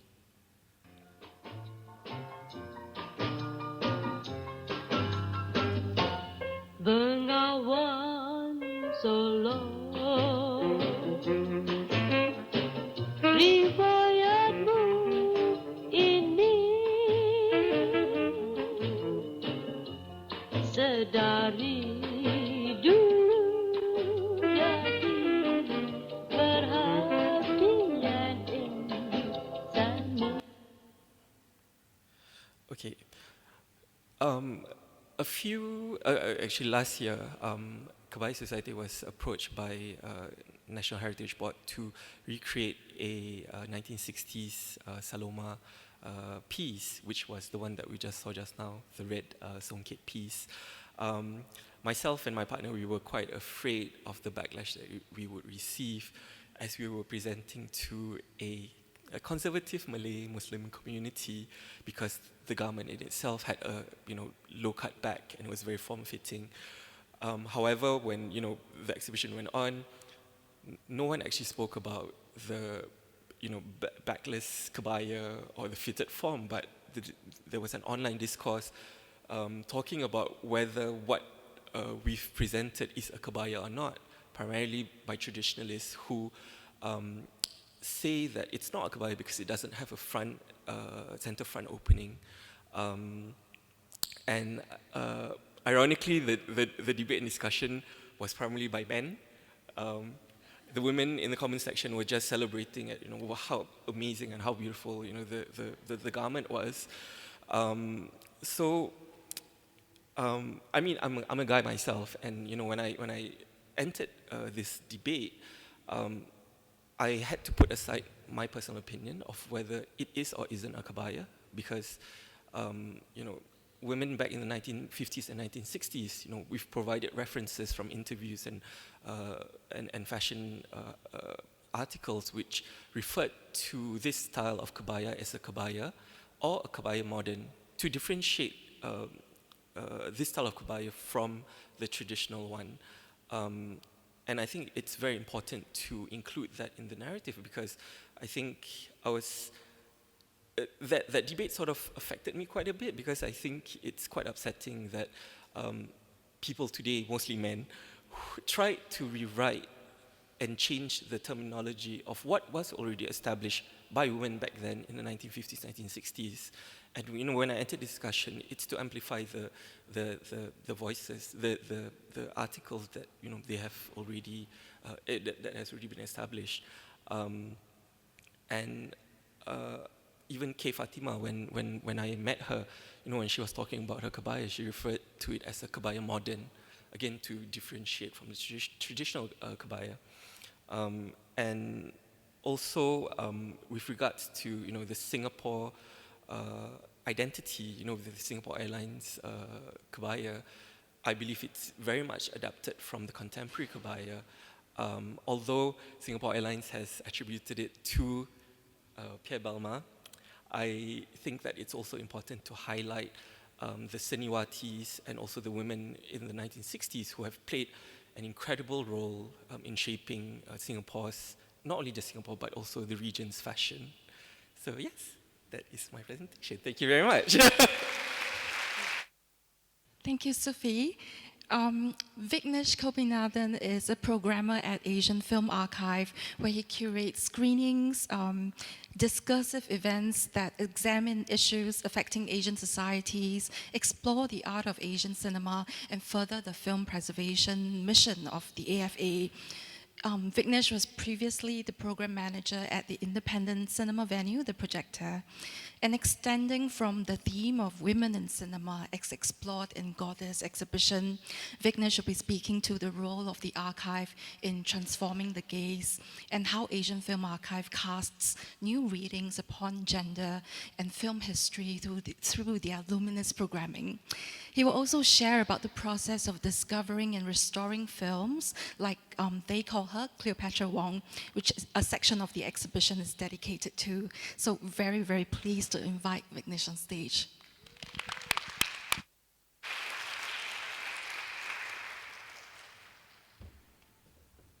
Thank you, Sin. Thank you, ArtScience Museum, for having me today. It's a pleasure to be here. Today I'll be talking about largely the women-centered film programming that we have been doing over the past number of years at the Asian Film Archive. I won't be talking too much about Cleopatra Wong today because I feel like that's already been covered. But I will be talking about other things. But of course, I've included Cleopatra Wong in a slide. So just a bit of an introduction. I mean, I don't know why I put my face there, but questionable choices in slides design. But I will be talking a bit about the work of AFA. For those who are not familiar, just very quickly, we were founded in 2005. We started off purely as an archive at a time when regional archives and Asian archives were in a bit of a decline. And it was a real boost in filmmaking that was not paired with sufficient archival and preservation. So that was the climate that AFA the AFA came up. We are currently a non-profit charity and Institute of Public Character, and as of 2014, we are a subsidiary of the National Library Board. Our mission is threefold. It's to save, share, and explore the art of Asian cinema. By save, part of the work we do is preservation and restoration work. So we keep films in their original form as best as possible, and we restore films that are in severe condition of deterioration. Currently, our archive has close to 2,900 titles that include short films, features, and films in all formats, including 16mm, 35mm, and digital. And our collection ranges from local, regional, to pan-Asian. The Cathay Caris collection is one of our pride and joy, and it's been inducted into the UNESCO Memory of the World Committee. There we go. Part of our work is also to engage schools, institutions to share our work and to champion the idea of archival and preservation as something that all of us can get involved in. And lastly, this is our venue, the Odom Theatre, where we do primarily all our public programs out of, and that is where my work comes in as a programmer. These are just some of the programs and some of the exhibitions that we have done in the past.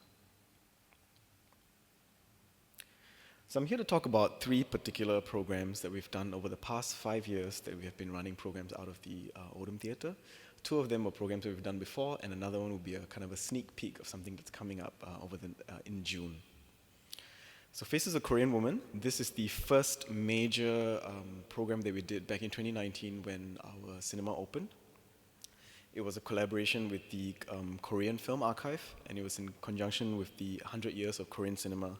And these were films ranging from the 1930s all the way to the 2010s. So we picked 24 female-centered films. I will be talking about, for each program, I'll be talking about a number of films in each of them that exemplify the program. So this is the first film from Faces of Korean Women. It's a film called Sweet Dream from 1936 from Young Jun Nam. This is one of the earliest surviving pieces of Korean cinema. This was an era where Korea was occupied by Japan, and a lot of the films went through severe restrictions, and the conditions to make them were quite harsh. And there's only very few films that survive from this era. In fact, a number of years ago, I believe the BFI did a full program of these very rare films, and that were salvaged, and many of them are actually incomplete, and there were scenes that are missing and so on.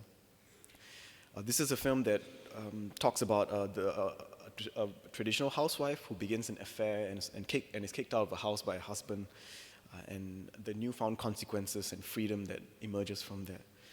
This is a film that reflects the sort of anxieties of 1930s Korea that were looking at the emerging idea of the new woman, and it was an early attempt at depicting the struggles of modern femininity in Korean cinema. The second is a film called The Widow by Park Nam-ok. It's about a widow who loses her husband in the Korean War and is coping as a sole caretaker of her young daughter and her desire to love another man. It was very controversial during its time, but the film sets a precedent in Korean cinema for more nuanced and true-to-life representations of modern womanhood. The film is, of course, very notable because Park Nam-ok was the first South Korean female filmmaker.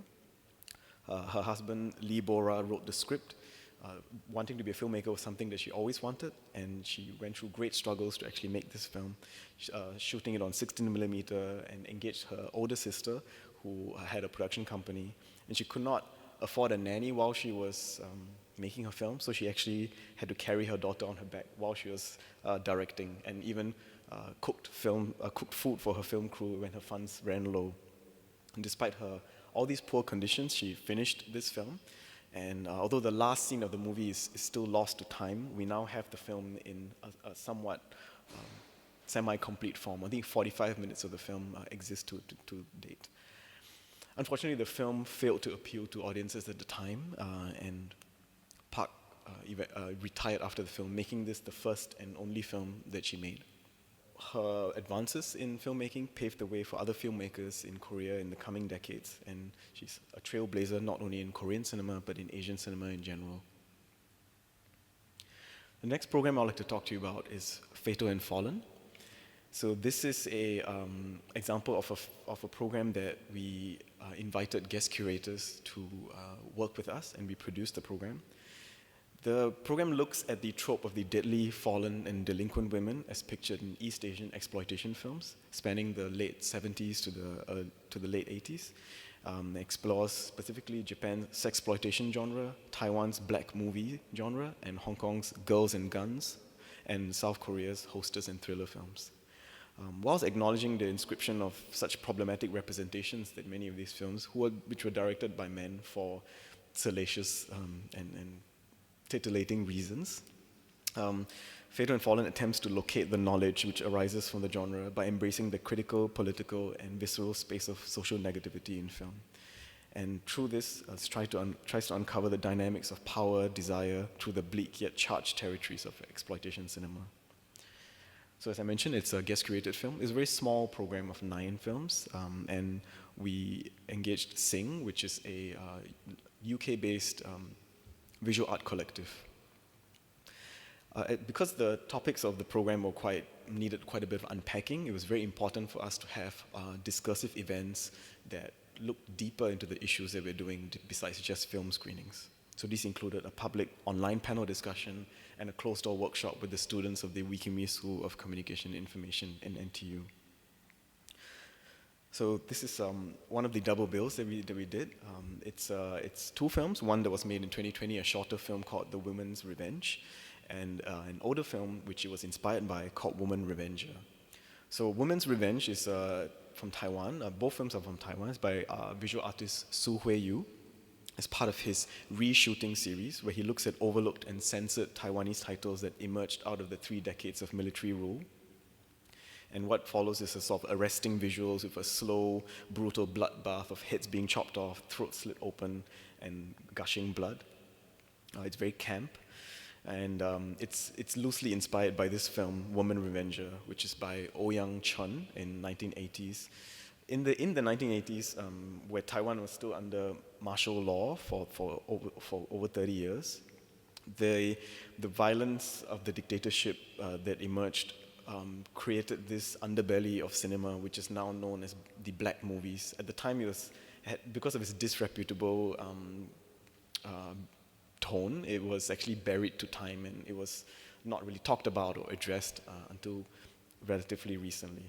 And Woman Revenger is basically it's a quite a basic revenge plot where Mei Hua, the character in the middle, her friend gets murdered, and she's a dance teacher who goes to Tokyo to investigate it. And while there, some gangsters blind her, and she loses her eye. And she builds a team of female fighters to revenge the death of her friend. This is an example of the panel discussion that we did. So we gathered together experts and academics who were experts in many of the fields that the program goes into, and we held this as an online panel discussion. This was the workshop that we did. This was a closed-door workshop with students of the Wikimi School. We ran it over 2 sessions. It was ran in conjunction with Sing as an interactive, almost media study workshop. So the first part of it was really a looser discussion on the themes of the program, and the second was where the students bring objects of media that they would like to discuss in terms of how it reframes the female gaze in a critical way, and each person talks about what they chose. So we had a very broad discussion that included music videos, clips from anime, and also people's favorite films, trailers, advertising. So it became sort of a critique of visual media and visual culture. And we also commissioned 2 written pieces. One was a reflection of the Fatal and Fallen workshop, and the other was by poet Marilyn Tan that looked at a title called Pleasure in the Ungovernable.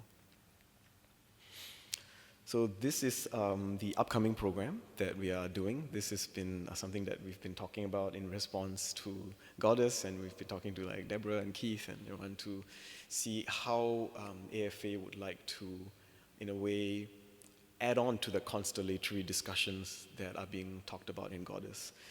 We've done similar response programs before. It's always a challenge and a very fun thing to do. So we have chosen, so the program's called Divine. We wanted to kind of echo the single word impact of Goddess. And it's a 10 to 12 film program. And we wanted to expand on these narratives, but also add in additional trajectories that could further these discussions. So we landed on the idea of the divine feminine to look into films that look at areas of the supernatural, the notion of the divine feminine as seen in various cultures and belief systems and faiths, and how that translates into the different kinds of films that we will see. So I will talk about 3 of the films that we have selected for this program that are confirmed. There's many others that I would love to talk about, but we have not really confirmed them, so it feels a bit strange for me to talk about them in case we don't actually get to screen them. So this is the first one. It's a Filipino film from 1982 by Ishmael Burnell called Himala or Miracle.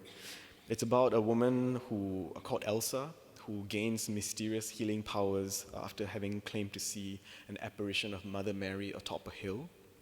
This is actually in reference to a very real historical moment in Philippines where around the 80s and late 70s, where several women in regional districts in Philippines claimed to have seen Mother Mary and later went on to take on these almost divine spiritual roles in these communities.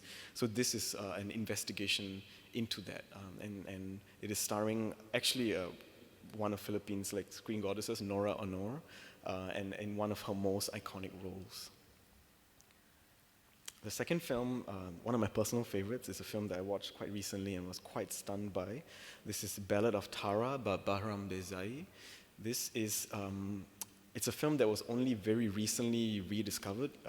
Bahram Bezai is a filmmaker who's been around since the pre-revolutionary time of Iranian cinema and went on to make films, actually he's still alive, that in his early days wasn't really accepted by the revolutionary government of Iran. So many of his earlier films were lost until quite recently they've been rediscovered.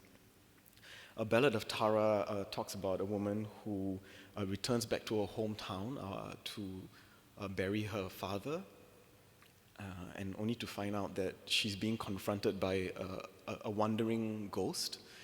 The ghost is asking to return a sword that her her father has an ancient sword that he claims to have lost when he was in a battle hundreds of years ago.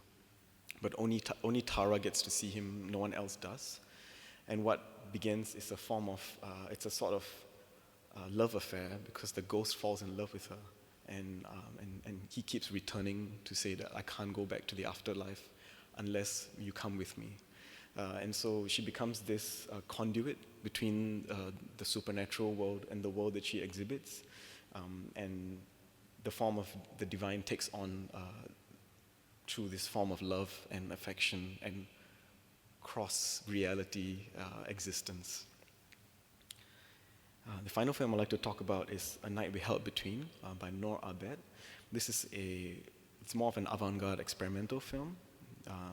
Noor Abed is a Palestinian filmmaker, and the film talks about the historical mythology relating to the socio-political reality in Palestine and the ancient sites in Palestine, caves, carved holes, underground passages, and wild valleys. And it draws on a lot of Palestinian mythology and folklore through poetic choreography of bodies, sites, narratives, and temporalities. Her work prompts contemplation on the manifestations of social action and resistance in everyday life. It's a documentation of several ritualistic movement and singing that are conducted traditionally by Palestinian women. And the timeless haunting scenes evoke that which has been lost, forgotten, or forsaken, while repetition, ritual recall ancient gestures related to goddesses, caves, and offerings, gestures that resonate through the present and open up spaces for communal expression of connection to land and culture across time and space. We felt it was also very important to include a Palestinian film in this time where the continued occupation and genocide is destroying the lives of many Palestinians. This is the last film and the last program I wanted to talk about. But before I wrap up, I just want to say that I've given you all these examples in these programs, but the role of the archive and the role of programmers such as myself is ongoing. It is never complete. And I also want to address the gaps that are inevitably formed because of these. Even the term of the gendered terms of goddesses and the divine feminine, they lock identities into binaries, which we are very aware of. And I just want to acknowledge those gaps, and that this is work that will continue to evolve, and hopefully it will continue to evolve beyond people that look like me, who are talking about women's programs. And so that's how I'd like to end, and thank you. So we're going to go into a Q&A that contextualizes the narratives and the perspectives relating to the Singapore show. And I'd like to additionally invite Bethan, Deborah, Russell, Sufi up on stage to join me for a very short Q&A.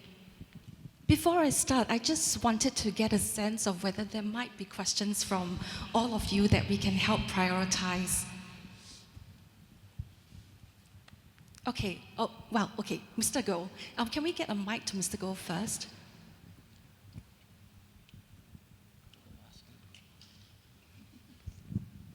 Hi, do you have a favorite goddess and why? Thanks. Thanks for asking my question. So, preferred goddess and why? Should I go first? Oh no. I knew I was going to be asked this, so, but it always feels like choosing your favorite food. You know, it depends what you kind of fancy. But I think in the exhibition, one of my favorite goddesses is Mae West. She really epitomizes the type of screen goddess that we profile in the exhibition. You know, she's remembered for being incredibly glamorous, and for her really kind of crazy innuendos. But we often forget that she was a really astute businesswoman. So I always find her really inspiring. Deborah. I said Joan Chen before, but I'm swapping. Now it's Maggie Cheung. And I think about Maggie Cheung in Wong Kar-wai's In the Mood for Love, and the cheongsams were meant to be cheap fabric, but she made them look $1 million. And I constantly, every time I see a cheongsam, I think of Maggie Cheong, and I want to emulate that. So that's my favorite goddess for now. Russell, it's going to be very difficult for you to pick, I'm sure, but yes, one. Hello. Yeah, it's really difficult because I feel I'm like, having an affair or something. Like 4 or 5 women, It's tough. It's tough for me, and because everyone's so different. Everyone's so different, and I think the 2 women that I worked closely with, and I'm closest to, actually, is Joan and Michelle. And obviously, I've known them longer, and I've worked with them more often. So I'm a bit biased, I guess, because I get an up-close look at what they've done and who they really are, when it's like 12 midnight and you're sitting in a bar and you just spewing your guts out. I mean, it's really know them, to know who they really are, that a lot of people don't know. So I see that part of it, and I couple it with the whole career path and what they've done. I really admire both of them for what they've done and still doing it, Yeah. Sufi? Mine is K. Fatima, Seniwati K. Fatima. I think aside from her accomplishments, having met her during the opening night, she is well over her 80s, close to her 90s. And, for her to come up on stage, and also during the exhibition, she was standing there, next to her kebaya, greeting people and welcoming people, taking photographs with people. And you can see from her face that, she's tired of standing up. But at the same time, when we ask her, are you okay? And she said, no, I'm fine. People are here to take photos with me, So it brought her back to, her heydays when she was still a glamorous Seniwati. And that was something I feel very, it's very honorable of her to do. And eventually, when she got tired, she said, I need to sit down. I need, let's go. So I think that for me in itself, I completely respect. Yeah, it was quite emotional, wasn't it, when we got to see her in person? Yes. What about you, Viknesh? Thanks for giving me the time to think about it. I just arrived on it. So I think I often think about the women directors that have kind of paved the way, and I'm reminded of a program that I worked on 2 years ago on Japanese actress and director Kinoyo Tanaka, who is a screen goddess in her own right. She was the biggest screen star in the 1930s during the Japanese silent era, and later in the post-war era became Japan's first post-war filmmaker. During her career, which spanned from the 50s all the way to the early 60s, she only made 6 films, but each of them is a unique object in and of itself. And for someone to have transitioned from being this iconic actress who acted for Ozu and and Mizuguchi to make her own films, I think it was her films are masterpieces. I mean, I highly encourage you to watch them. Yeah. Lots of recommendations from you today. Well, I'm going to go to Bethan next and ask you about how you felt about seeing the show in the Singapore iteration here. It's obviously been a journey since you started conceiving it back then. Has anything changed for you? Has your relationship with the show shifted in any way? It's absolutely amazing to see it here. I think the gallery looks incredible, and it's been a year since it opened in ACMI, and so it feels really poignant to kind of come back and revisit it. And actually, Deborah and the rest of the team here have done such an incredible job that I feel like I'm visiting as a visitor, experiencing it as a visitor, which means you can kind of enjoy it in a whole new way. I've spent the morning kind of lurking around the galleries today, just kind of seeing people interact with it, and yeah, it's brilliant to see.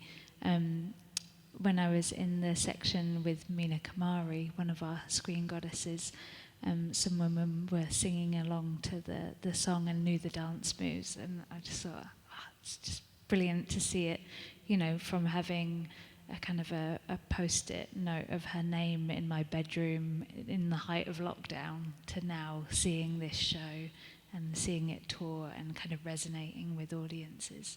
Feels really moving for me personally as a curator. It must have been a very tremendous undertaking in terms of the research that's been done, but also Deborah and Keith and Rafi as well, kind of devising the additional kind of content that went into the edition here. So we've seen a little bit of what went into the exhibition. What about something that didn't, and it was very hard to let go of, but you've had to do so because of maybe pragmatic considerations in terms of exhibition making. Maybe I can go to Deborah first and then we can come to Bethan.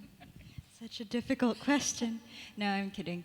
There were so many actresses that we wanted to feature. I remember when we started the research, we had exhaustive lists of actresses from every region, and we were working our way down and trying to figure out who we could contact, who we could connect with. My goal was a Maggie Cheong Cheong Sam, and we tried really hard. We contacted Jet Tone Archive. We went through a couple of contacts in Hong Kong, but the timeline would not have been possible. So that was my one thing that I had to let go of for the show that I wish was in the show. Yeah. And for me, actually, it was Cleopatra Wong. So it's just like fantastic that, you know, when for the ACMI show, we were trying to source objects, and the timings just didn't tee up. And so when you guys were adding it in, I was just so excited. And when I came here and saw the content in real life and that amazing collage, I'm obsessed with this kind of DIY collage that Deborah found in Marie's office. It's just beautiful. It's so fun. We do have to thank AFA for kind of introducing us to the people who held the rights for the film as well, and so thank you to Viknesh and the team and T-Pao. My next question is for Russel. There are obviously so many anecdotes and stories that you could possibly share about the people that you've worked with, but I wanted to kind of ask you a little bit about your methodology and process as well. You spoke about that a little bit, but is it quite consistent throughout the shoots that you do with the women icons, or does it vary from shoot to shoot, from film project to film project? One thing for sure, the hair better be good, because that's the most important. No, just kidding. It's always about the hair. It's just the way I do it is like, especially on the film set. I think of a scene, or the director tells me a scene that's iconic, background-wise or whatever, for the poster, for the publicity, and we talk about it. Like Yimo goes, "Oh, I think the calligraphy room is nice. Go check it out." So I'll just go around with the sets, and I speak to actually the cinematographer. Yeah, so Chris Dahl is a close friend, and Chris does most of Kawai's movies, Wong Kar-wai's films, right? And so we just have a conversation. Like, hey, this scene is great. This background is great. I think you should check out this room, this set. So I come up with what I think would be a really nice image. Then of course, like, what's the action? What is she gonna do in that scene, in that photograph, in that image that's gonna like blow it out of the water, Costume-wise, I have a shot at it because they will tell me, "Oh, this is the best one, the best costume to shoot," because it's red on red, like the Chen-Hsi one I did. Because I had that in mind, I wanted red on red, and she said, "Yeah, I got this red thing, this costume, and it's gonna look great." So I speak to both the actresses, to the producer, the director, to the cinematographer, and I just piece this all together and make a decision. Obviously lighting, I use my lighting, and I light it all myself. not using the light, again, of the existing light of the film. It's totally different. So there's a bit of snap in there. And I want to light it the way I want to light it, because there's a certain look to what I do. Yeah, and I just go for it, because the character, I don't need to tell them, because they're already in character, like when Si's jumping or when Gong Li is standing there as the empress. So that's the easy part for me. The moment, like I say, I look through the viewfinder, they know what to do, because they're so professional and they're like on right away. Yeah. It was really interesting how you were talking about the Joan Chen image being shot in entirely natural daylight, and how you had to improvise and have that shoot happen in the garden of a friend. So if I were to just get you to share maybe one extremely memorable incident that happened during the shoot, what would you be able to share with us? Oh, boy, that's a lot. I think, boy, this a memorable incident. I'm trying to figure it out here. There's about 1,000 shoots I've done. It's memorable sometimes when it doesn't work out, and you go, oh boy, she hates the clothes, she hates the hair, she hates the set. You know what I'm saying? I mean, it just doesn't work out, and sometimes you just got to roll with it. And that's memorable, because for me it's like, oh boy, it's going to be a tough one. On the other hand, when everything comes together, and I remember those moments, not just of the goddesses, like with Jackie, shooting Jackie Chan, or like I think maybe like with Michelle is interesting, yeah, because she knows, man. Oh, it's Russell. She's going to make me dance and jump. So that's what I make her do all the time, that I can get, that maybe other actresses can't do. Because she's actually a trained ballerina and Kung Fu, the whole bit. So I want to use what she's great at that kind of distinguishes her from the rest of the people. Not just a pretty face and makeup and hair and a nice, beautiful gown. So, yeah, with her, it's always memorable. Because I know I'm going to get something different, something dynamic, something with a lot of action and life, and that's her, and she delivers. Well, costumes are a really big part of shoots, but also part of the exhibition. So I'm going to go to Sufi next. And thanks to Sufi, I was doing a little bit of reading up on the kebaya, and found out that the kebaya was also a symbol of pride and defiance during World War II, when the Japanese women who were placed in the Japanese internment camps, they refused to wear anything else but the kebaya as a sign of rebellion and national solidarity. So that was really moving for me to come across, and I have you to thank for that. But I also wanted to really share how I thought it was a beautiful sharing about the storied silhouette of this garment, and looking at how it's something that also continually evolved. And as an archivist yourself as well, who continues to give life to the kebaya, what does it represent to you personally? Personally, I do think that it's a symbol of unity with regards to how this garment in itself has been adapted and stylized by so many different cultures. When you look at the Javanese kebaya, it's different. You look at the Nyonya Peranakan kebaya, is different with the embroideries, and you go over to Malaysia, they have the different length and the different embellishments known as like the kringkam. So I think that in itself, I think it is a form of unity, and I think for our Instagram page, Kebaya Society, we go beyond just Singapore, but also into Malaysia and Indonesia, and also Brunei and Philippines to sort of like solidify the togetherness and what and how a garment in itself unifies the different nations. So personally, I think that for me is very important. The shared heritage that we have. And for Viknesh, it wasn't something that we had discussed when we were scoping your talk for today, but I also wanted to take the opportunity to ask you about the Wong Kar-wai retrospective that was done in 2021, which you have mentioned that it's quite significant for the archive.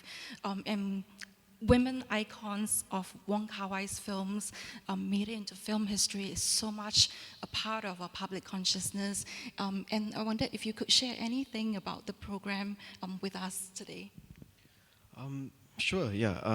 But the Wong Kar-wai program was quite significant for us in many ways because it was, I believe it was 2021. Was it 2021? Yeah. Yeah, sorry, the COVID years, obviously. It was 2021, and it was, we were still undergoing various forms of lockdown restrictions. We went from only having 20 people in the audience to 30 people, 60, back to 40. And we were struggling to keep this momentum going. I personally was struggling to figure out what programming meant during this time. And we happened to chance upon this traveling program that was going around, and we thought, okay, let's just grab it. And we managed to get it, and it turned out to be like our most highly subscribed program that we've ever done. Actually, it made people find out a lot about us through that program. In fact, the demand was so high that it crashed our website twice. We won the anger of a lot of people. But eventually, people came. And what was quite fun about it was also we worked with a local design outfit called Knuckles and Notch. And we commissioned custom merch, including pins and, custom prints and illustrations. So Knuckles and Notch works with a group of illustrators. And they basically each of them took a film and chose to represent a singular moment through their own illustration styles, which we later sold. And it was just a great experience to get to see people who've never engaged with our work or didn't know about us before, but through the immense, iconic body of work of Wong Kar-wai, got to know about us. Yeah. We talked about responses, and last year the team also did a program on Maggie Chong, and I think it's a testament to the iconography of not just Wong Kar-wai's films, but also the women that were seeing in them. They're really empowering, and so that was really beautiful to observe across the two institutions. And if I could just ask whether anyone else might have a last question for our speakers before I. Okay. Hi, thanks for the amazing discussion and discourse. I was wondering if you, the panelists, would have an opinion on what do you think is enduring beauty and what is common across all the goddesses. And as the narrative and challenging the boundaries continue to evolve, what do you think will stay enduring and what do you think will change? If, in your opinion, there is an ideal, how would that look like and how should we collectively shape the future? Thank you for your wonderful question. Yeah. Okay, I'll go first. I'd never define beauty by external appearance alone. I define it by the qualities that these actresses bring out in their characters, the movie moments that I remember, and I have very short-term film memory, so every time I watch a film, it's like watching it anew. And so I think that is what endures. I think it's the tenacity, it's the strength, it's the qualities of the women. And what we talk about in the show is also the moving away from the sort of Hollywood golden era white beauty standard to a position that is far more inclusive, diverse, and open. And the different actresses in the exhibition definitely embody that. Yeah, I 100% echo and just riff off of that very eloquent answer. For me, it's about that resilience, and I think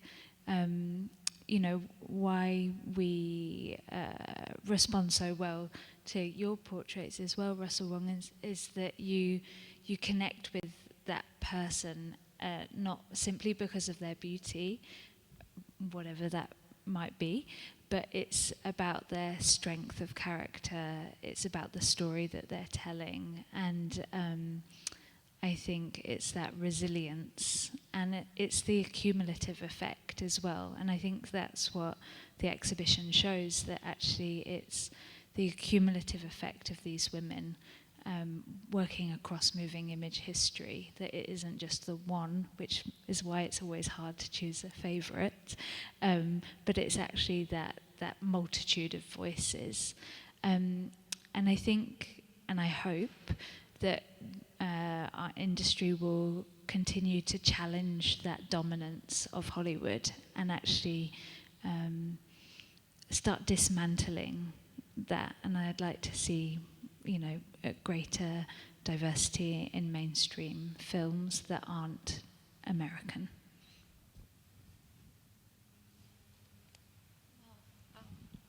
Oh, me? Yeah. I'm just a photographer. I just make them look good. No.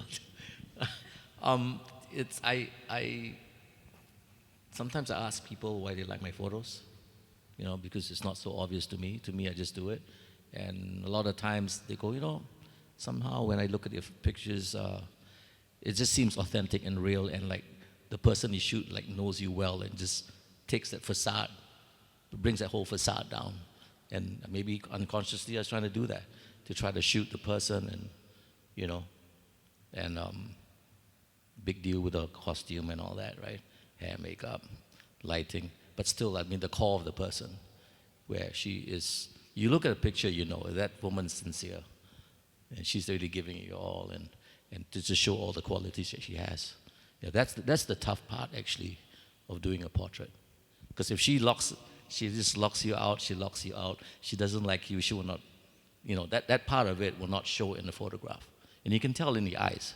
Yeah, so you just look at it, you just know that's a sincere smile, or that's a put on, because women can fake it good, So, for me, it's like, I just know that that's the real one when I edit and I look at the pictures. Yeah, so for me as a portraitist, that's what I try to strive for. And in order to get that, you got to win their trust. It's like, okay, yeah, easy to say that, but how do you have them bring that facade down? How do you make them trust you when they walk in the studio, and then give you the performance, right? Certain directors get it. Only certain directors get it sometimes, working with certain actresses. And I'm trying to achieve that, just looking at what they do. Yeah. What about Sufi, Viknesh? Anything to add? I think for me, having met a lot of prominent women who were in the film industry and also the fashion industry, I think most of them are already in their 80s, and some of them have already passed.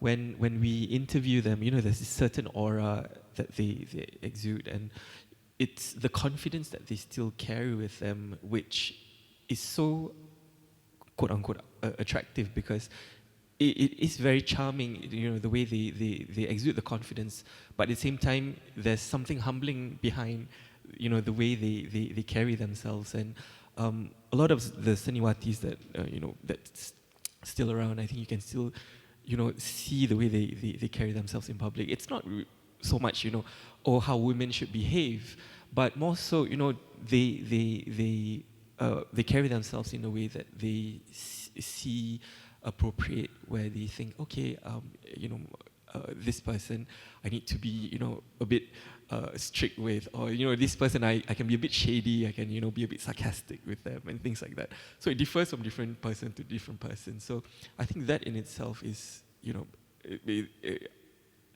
a way it's charismatic, that I as a guy, aspire to, because in a way it's like, it's very humbling, I feel, yeah. Very quick one from you, Viknesh, before we end the panel. Sure. When I think of beauty, I think of the collective. I think about collective struggle and all the movements of collective struggle that have shaped the way in which we think now. I'm thinking about feminism, and I'm thinking about the ways in which feminism was about a group of people coming together, identifying that the structures that have defined us are broken, and that there's a way forward where all of us can come up together regardless of gender and sexuality. That's what beauty is for me. Yeah. And on that note, thank you so much to all our panelists and speakers. So our final panel in the program today centers around an incredible constellation of filmmakers where we will be discussing their practices, works, and processes, and why it's important to keep asking the questions. And I would love for you to join me in welcoming Tan Pin Pin, Li Lin Wee, Wong Chen-Hsi, and Olivia Griselda on stage for the Filmmakers in Focus Roundtable. I'm going to have specific questions to ask to each filmmaker first, and then we're going to zoom out and ask a couple of broader questions, and maybe for the last 15 to 20 minutes, we'll take questions from the floor, and I'd love to start with Pin Pin first. So an introduction to Pin Pin. Pin Pin spent over 2 decades chronicling Singapore's history, memory, and representation in very thoughtful and self-reflexive works that have screened theatrically in Singapore, but also around the world.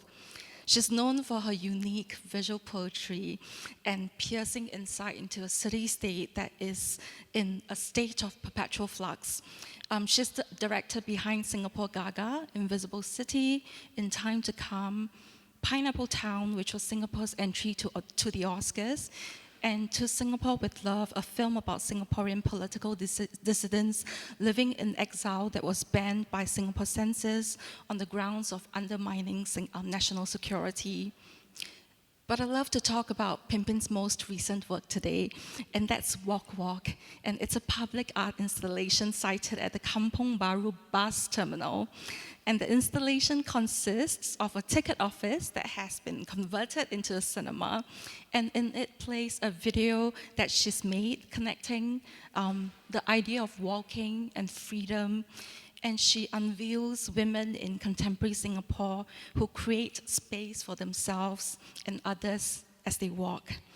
So Pin Pin, could you talk to us about why you were interested in looking at walking as a basic unit of freedom for your latest work? Hi everyone. Thank you for having me today. I'm really enjoying this afternoon. It was a public commission, and the topic of the public commission by the Singapore Art Museum was about the rail corridor. And it's one of those weird scenarios when you're given a topic and then you're supposed to respond to it. So what I normally do is just do a lot of research around that. And when I went actually on the rail corridor, which is actually a path that stretches all the way down from the south of Singapore to the northern bit of Singapore, lasting about 24 kilometers, I found that the most common activity was walking. Yeah, so that's how I stumbled upon that topic. But in the film that is showing at the Kampong Baru bus terminal, and it will show there for 2 years in the ticket office, I found 3 sets of women for which walking is part of their practice, their life. And the interweaving of their stories, you immediately feel a sense of, wow, walking can mean so much more than just going from one place to another. But the thing that brought it all home for me was when Amanda Heng, a performance artist whom I featured in the film, showed me a picture of bound feet. And she said, you know, it wasn't that too long ago where the maximum distance a woman could walk without pain would be maybe from here to there. And you know, in 4 generations, we have managed to leap from that to being able to protest on streets, maybe not in Singapore. But that whole idea of that little step, one little step for someone can make such a difference. But as for the gendered element in Walk Walk, I stumbled upon it because it turned out that I was very cognizant of the fact that in many places, women can't even walk outside of their neighborhood. It might not be safe at certain times of the night. Maybe in Singapore less so, but for me it was just so ripe a topic. When we were talking over, sorry, there's a lot of multitasking to be done, but when we were talking over emails, I recall that I wanted to ask you in depth about how you brought your women collaborators into this work, and just acknowledging that besides Amanda Heng, there's also Ko Siam Tian, Janet Tan, Peggy Fong, Angela Tan, Sherlyn To, and Wendy Wong. So how did you decide on their stories? Why did you land them for Walk, and what was your process of working with them like? I mean, in most of my films, I work with many, many different people. And normally you just think, oh, how am I going to join this really disparate group of people together? And when you view it, you're not looking at something which doesn't connect. What I normally do is when I meet them, I sense their energies. And also during a pre-interview, have an instinctive sense of whether one person might link with another. So the initial list of people had some men as well. But at the end of it, I realized that what connected all of them was that walking was for them a way to make space. So for Amanda, it would be a way to protest against how women were portrayed in the mass media, because she walks backwards with a high heel shoe in her mouth as part of her art, but also as protest. For Wendy Wong, it's as a way for her to sort of clear her mind. It's almost as if it's walking meditation. And for the 4 women in their 60s, they have to walk at 6:30 in the morning, primarily because that's the only time they can walk, because when they go back home, they have a whole list of things to do for their family. Yeah. So for me, that was a way of thinking of how all these people can be tied together. So it's extremely instinctive, but there are thematic connections that we try to bring out in the course of the edit. You have been in a live stream talk with us before for Invisible City, and this was when we were in lockdown.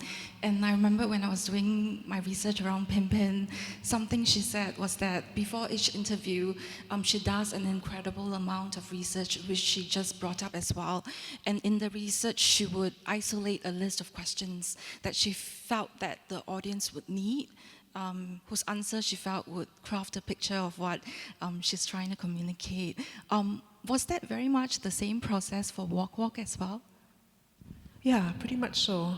I normally start off a film with maybe a long list of names, and I actually go and visit as many of them as they would have. If we can't, then we talk over Zoom. And then in the process of conversation and just careful listening and questioning, I suddenly have an idea of how a narrative can be shaped. So by the time we actually have the interviews, it is with the idea of how it may link with all the other people who will be featured as well. So it's not so accidental, even though when it all collapses together, it does seem like it was always meant to be, but there's quite a lot of pre-interviewing research before that. You use the documentary form to make visible aspects of daily life in Singapore that are selectively ignored or conveniently forgotten, to push open perspectives of our city-state and see this country as a contested terrain. And Walk does fit into your filmography in that sense, in the way that many of your documentary works look into gestures of everyday resistance and defiance in our context. And I recall that you mentioned you always look for that glint of... Look for the what, sorry? That glint in their eyes, in your subjects or your interviewees' eyes, and try to capture that moment. So what draws you to this kind of stories, Pimpin? I think I would like to... I'm curious about... I mean, for me, filmmaking is really just a way to satisfy my curiosity. What happens when you put a Barbie doll in a microwave? for instance, which is a film I once did where I photographed a microwave. Or to find out what does it feel like not to be able to return to Singapore after 50 years, which resulted into Singapore with Love, which is a documentary about Singapore political exiles. So it all begins with a little question of, hey, what if I do this? What does it mean to be this? And answering those questions have allowed me to answer many other questions, sometimes on my own behalf, but sometimes on behalf of other people as well. But it's a very personal process, meaning that I'm actually talking to you and I'm listening very, very hard as I'm talking with you. And then there's a two-way conversation that results in the interview that gets crafted into a longer piece of work. Usually. Maybe not with a Barbie doll in that instance. I'm going to turn to Eva Tang next, because she's also known for cataloging Singapore and exploring lesser-known narratives of a country as well. And Eva Tang surprisingly describes herself as a beautiful mistake of a documentary maker, because what she studied in the UK was actually fiction filmmaking. And I think some of you might not know that she left her journalist job after 5 years to become a film director. And Eva's student film, While You Sleep, was the first short film by a Singaporean filmmaker to be selected in the Venice Film Festival. And her debut feature documentary, The Songs We Sang, set a new box office record for an independent documentary theatrically released in our city. So we're going to talk a little bit more about the songs we sang today, Eva. It takes an in-depth look into a little-known chapter of Singapore history, documenting the Sin Yao musical movement in the 80s through interviews with key Sin Yao figures. And Eva, could you talk a little bit about the starting point for this film project and why you were interested in capturing this sort of grassroots artistic movement in post-independence Singapore?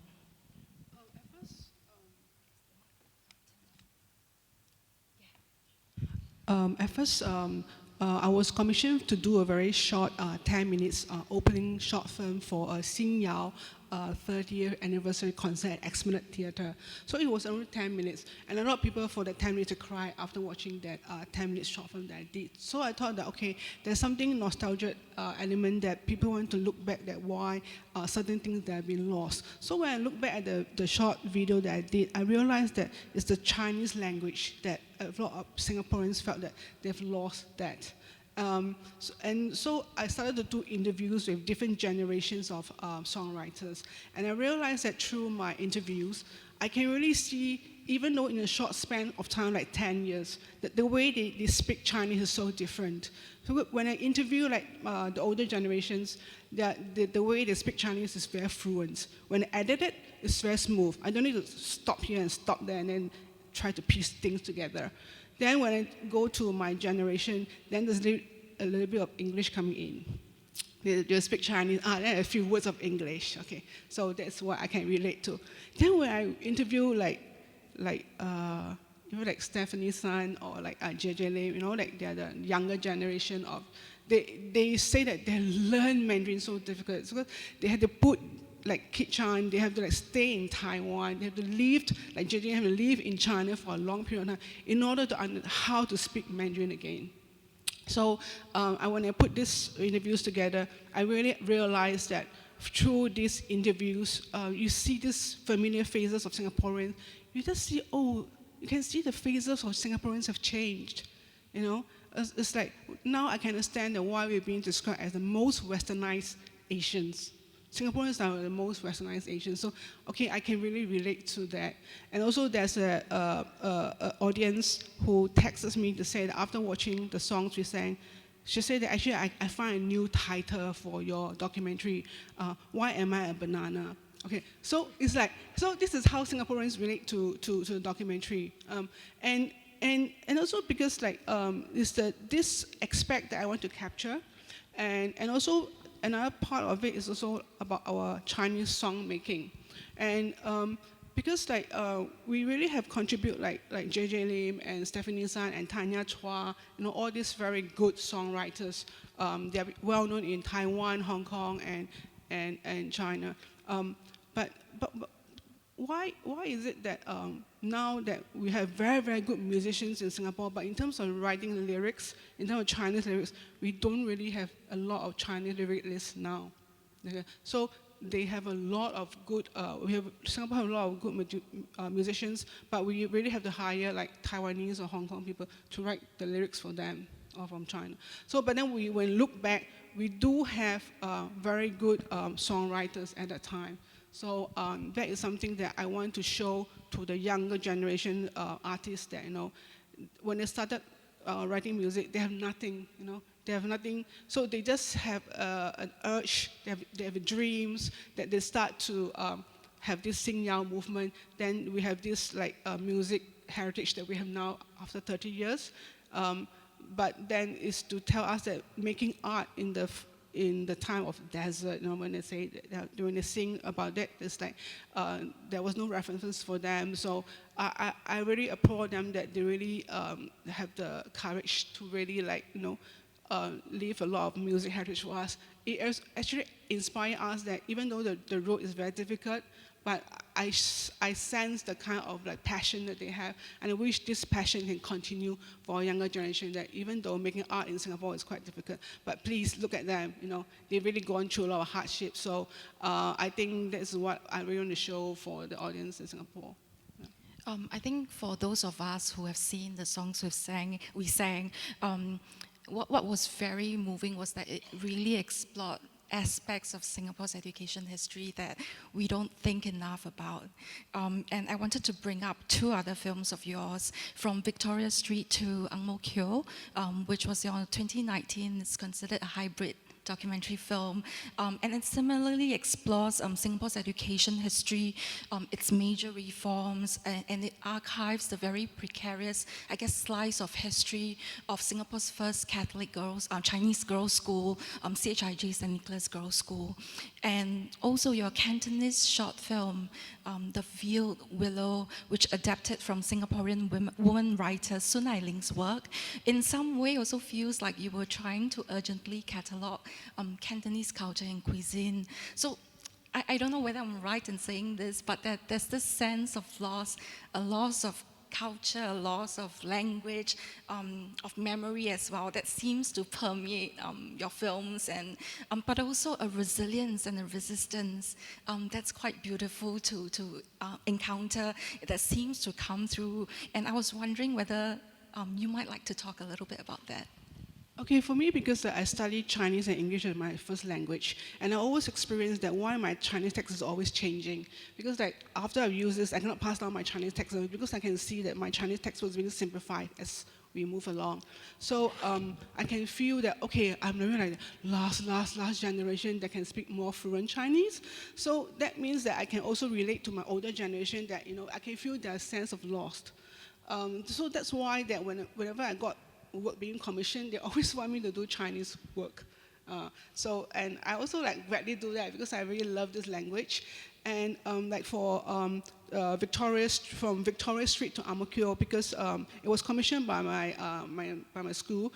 Because every time we pass by Chimes, I just see that this is such a beautiful place. But now we go there just because we go to the bars or go to restaurants. But actually, it was a very beautiful campus.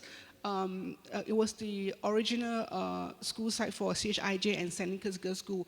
Although I have never studied that because I belong to the Ang Mo Kio generation, but I want to dig up more story about the story of the nuns. And I realized that because they are very low profile, the nuns, they don't have, I cannot find any archive materials about the nuns.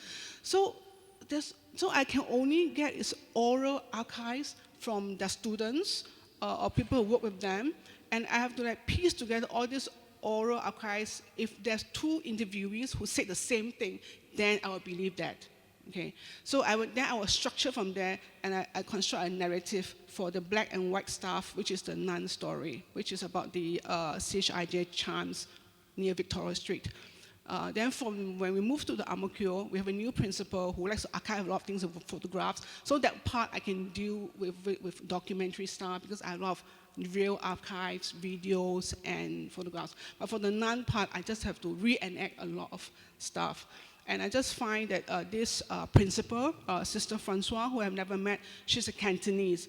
And what I picture from the oral archives that I've been given, that she's a very loud person, she's very big size, and she loves durians. You know, all these are very, very characteristic. And I know that even during the Second World War, you know, how they have to keep the space safe because the Japanese armies are like around the area, you know. She has to teach Japanese at the time, you know, just to survive. And then she has to go to like Serangoon to another convent and to come back to Victoria Street. She travel a lot to teach and to save the people. And they send a lot of nuns to Malaysia and a lot of orphans. You know, they have to nurture a lot of, bring out a lot of orphans. They have to bring them to a safe place in Malaysia. Because that if you pass by Charm, there's this gate, it's called Gate of Hope, where a lot of like unwanted daughters, unwanted baby girls who are just being put there. So it's the nuns who have to bring them up. So how they fund the study is that all the nuns, they sew the CHIJ pinafores. Okay, the pinafores that you see now is what most of the CHIJ girls pinafore wear. But of course the materials are different. They're better textiles there. So they will hand sew the pinafores just to fund, to get more money to fund the orphans, to help the orphans. So this is a little, I thought it's very enduring stories, and all these women's stories are very brave and strong. And that's why most of my films is all about women. And why they're talking about Chinese or Cantonese, that was not something that I specifically chose. It's just that the women at that time, this is the language that they spoke. So when I was commissioned in 2017 by Singapore Chinese Cultural Center to make this Cantonese short film, Liu Ying Jia Sha, which the Veiled Willow, is part of the 667 that Pimpi, it's part of another short film anthology. So that one is because I was being commissioned, it specifically say that I have to make a Cantonese short film. Yeah. So, and I thought that Cantonese short film, I can't base in contemporary Singapore because I can't find anyone who can speak fluent Cantonese. So I have to go back to 60s where Cantonese was very well spoken in Singapore. And also why I want to make a 100% Cantonese short film is because, which is a very strange rule now, that we can't even like show a Hong Kong Cantonese short film in Singapore. It has to dub in Mandarin because dialects are banned in Singapore until now. Okay, so when I've been commissioned to make a Cantonese short film that I don't need to be banned, I have to take this chance. I have to make 100% Cantonese short film. So that's why I have to like get actors who speak fluently, delicate Cantonese. Then the problem is I can't find the kids that can speak Cantonese. That was my trouble because I wrote 3 kids, and to be adapted from a female writer, Singapore, there was a lot of kids. So I can only narrow down to only 1 kid because I cannot find 3 kids that can like act like their natural siblings.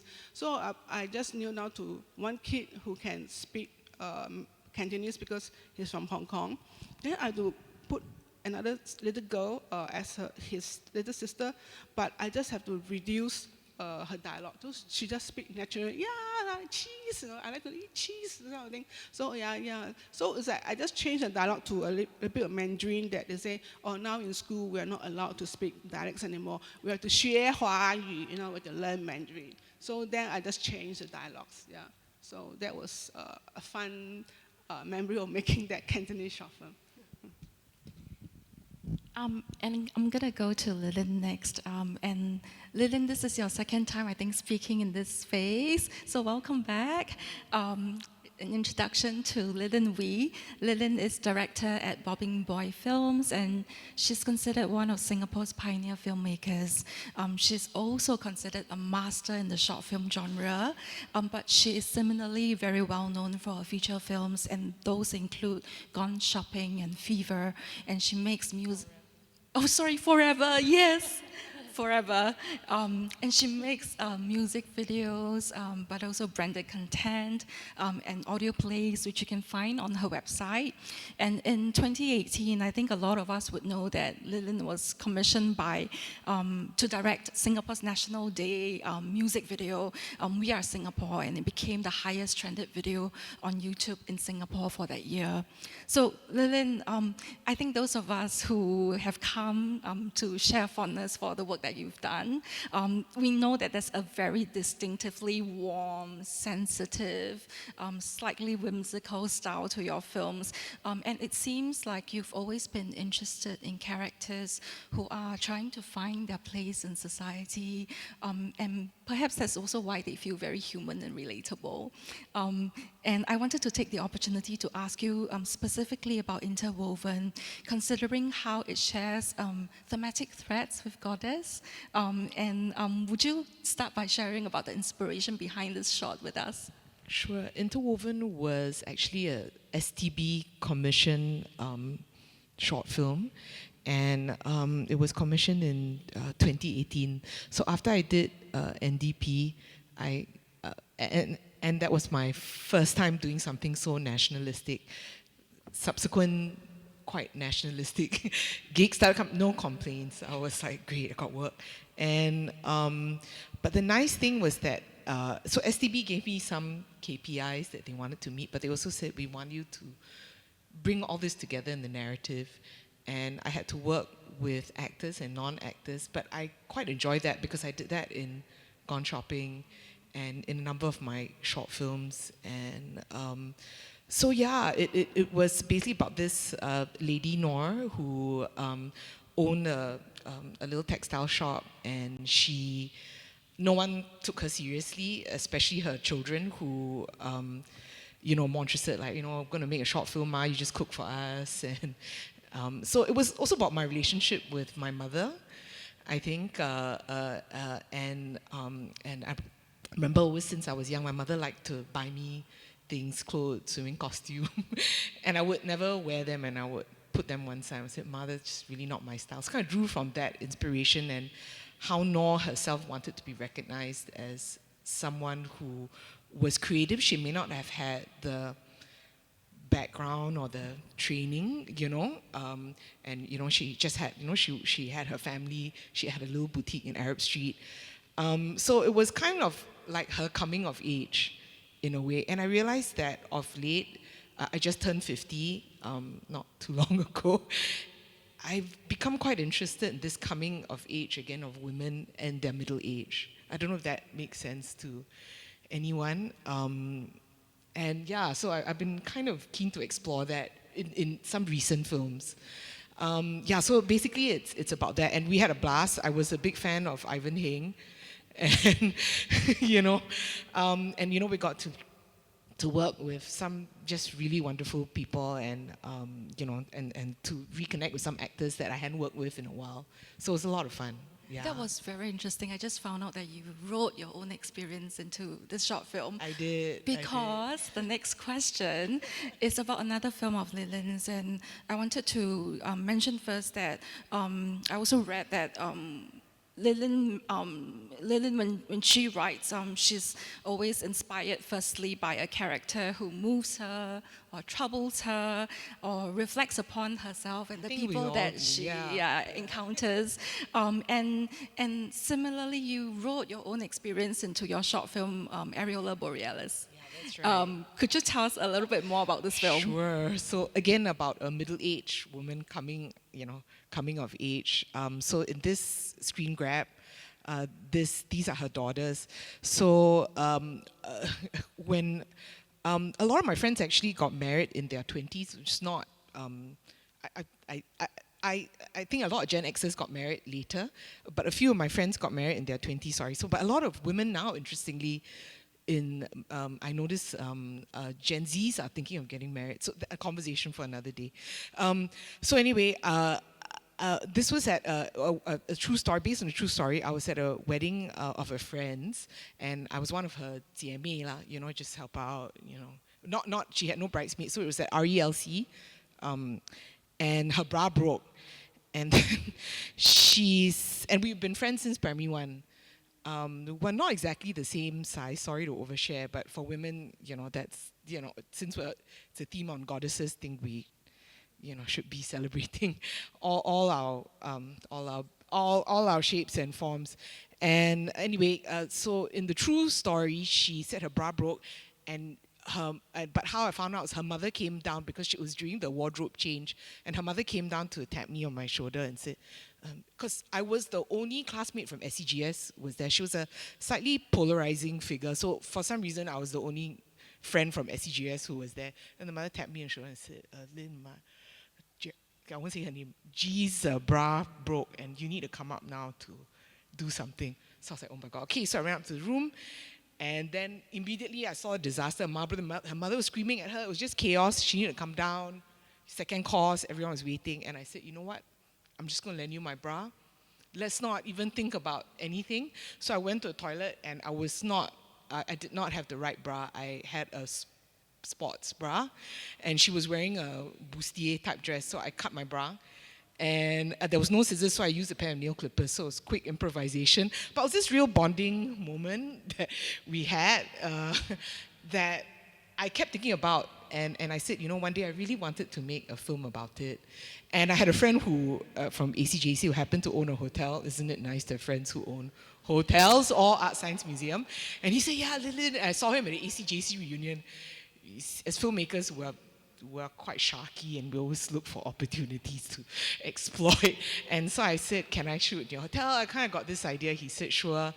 And I would say that this experience of making Areola Borealis was the most pleasurable in terms of working with actors. So I'm really an actor's director, and it's also an excuse to just hang out and have fun with friends or and we rehearsed actually for 1 month. So it was kind of like a theater experience, because I was also, there were certain things I wanted the actors to bring in, and I always feel that when the actors come in, that's when the final draft is completed, and we talked about our experiences, about our bodies, and then also about weddings, and I told them about this. Anyway, when the film was made, I saw G again, and she won't be here anyway, but her name is Geraldine. Okay, so I saw Geraldine again, and she completely forgot about the whole thing. I said, girl, I cut my bra. She said, I was so drunk, I couldn't remember anything. I was like, thanks a lot. Immortalized now. Yeah.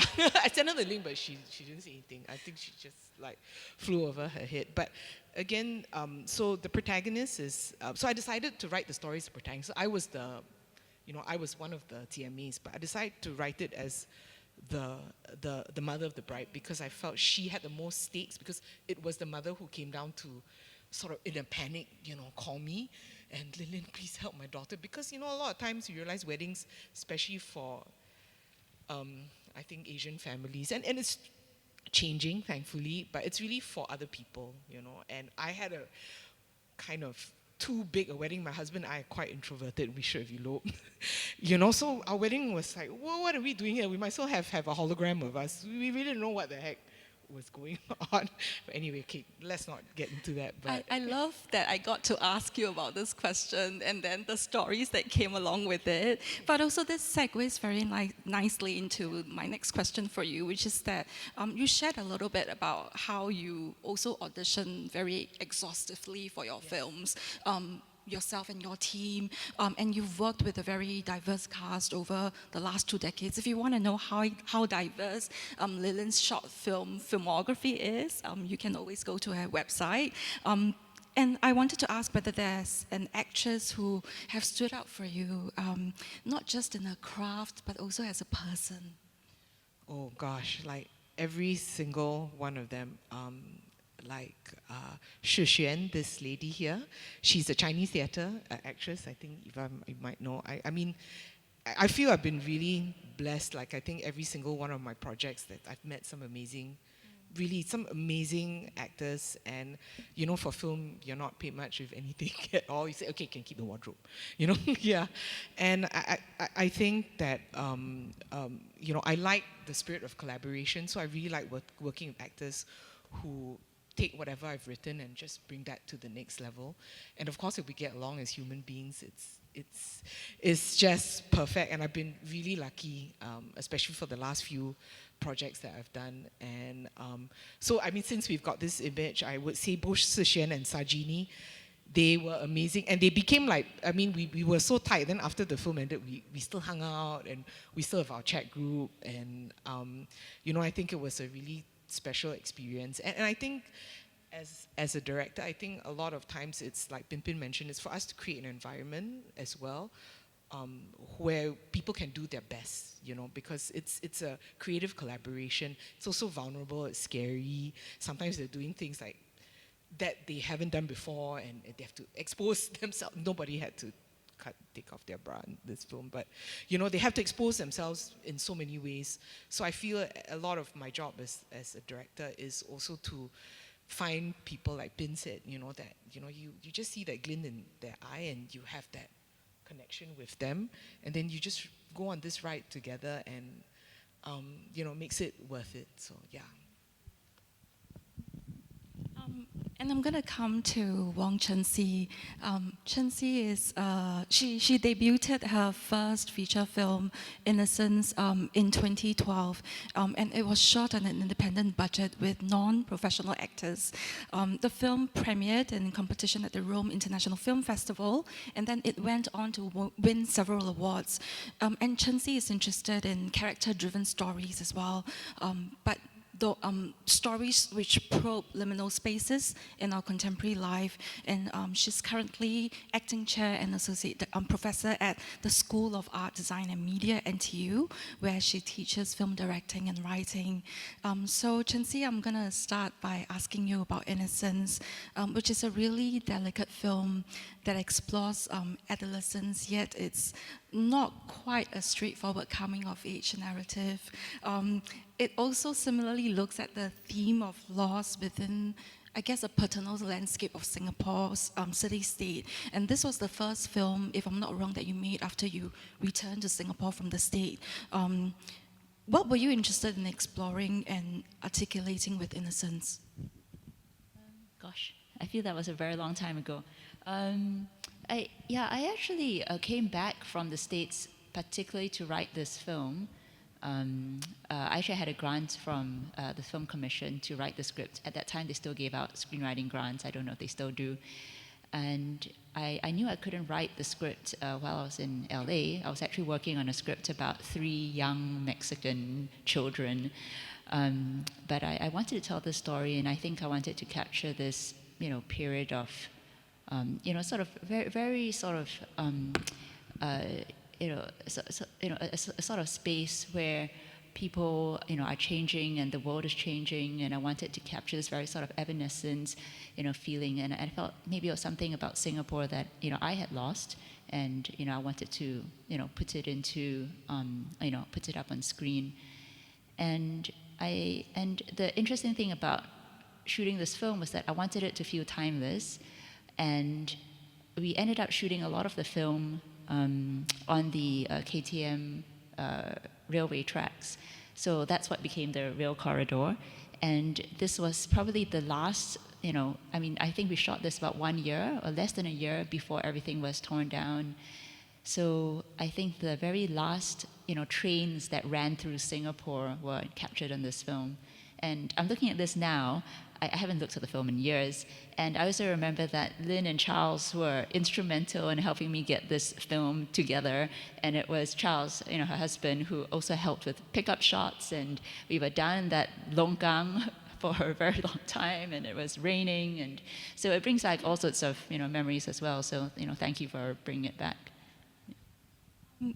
And apart from innocence, I also wanted to ask you about your documentary, Conversations on Sago Lane, which centers around a public housing estate that was built in the 60s upon a street of funeral parlors, which were also called death houses.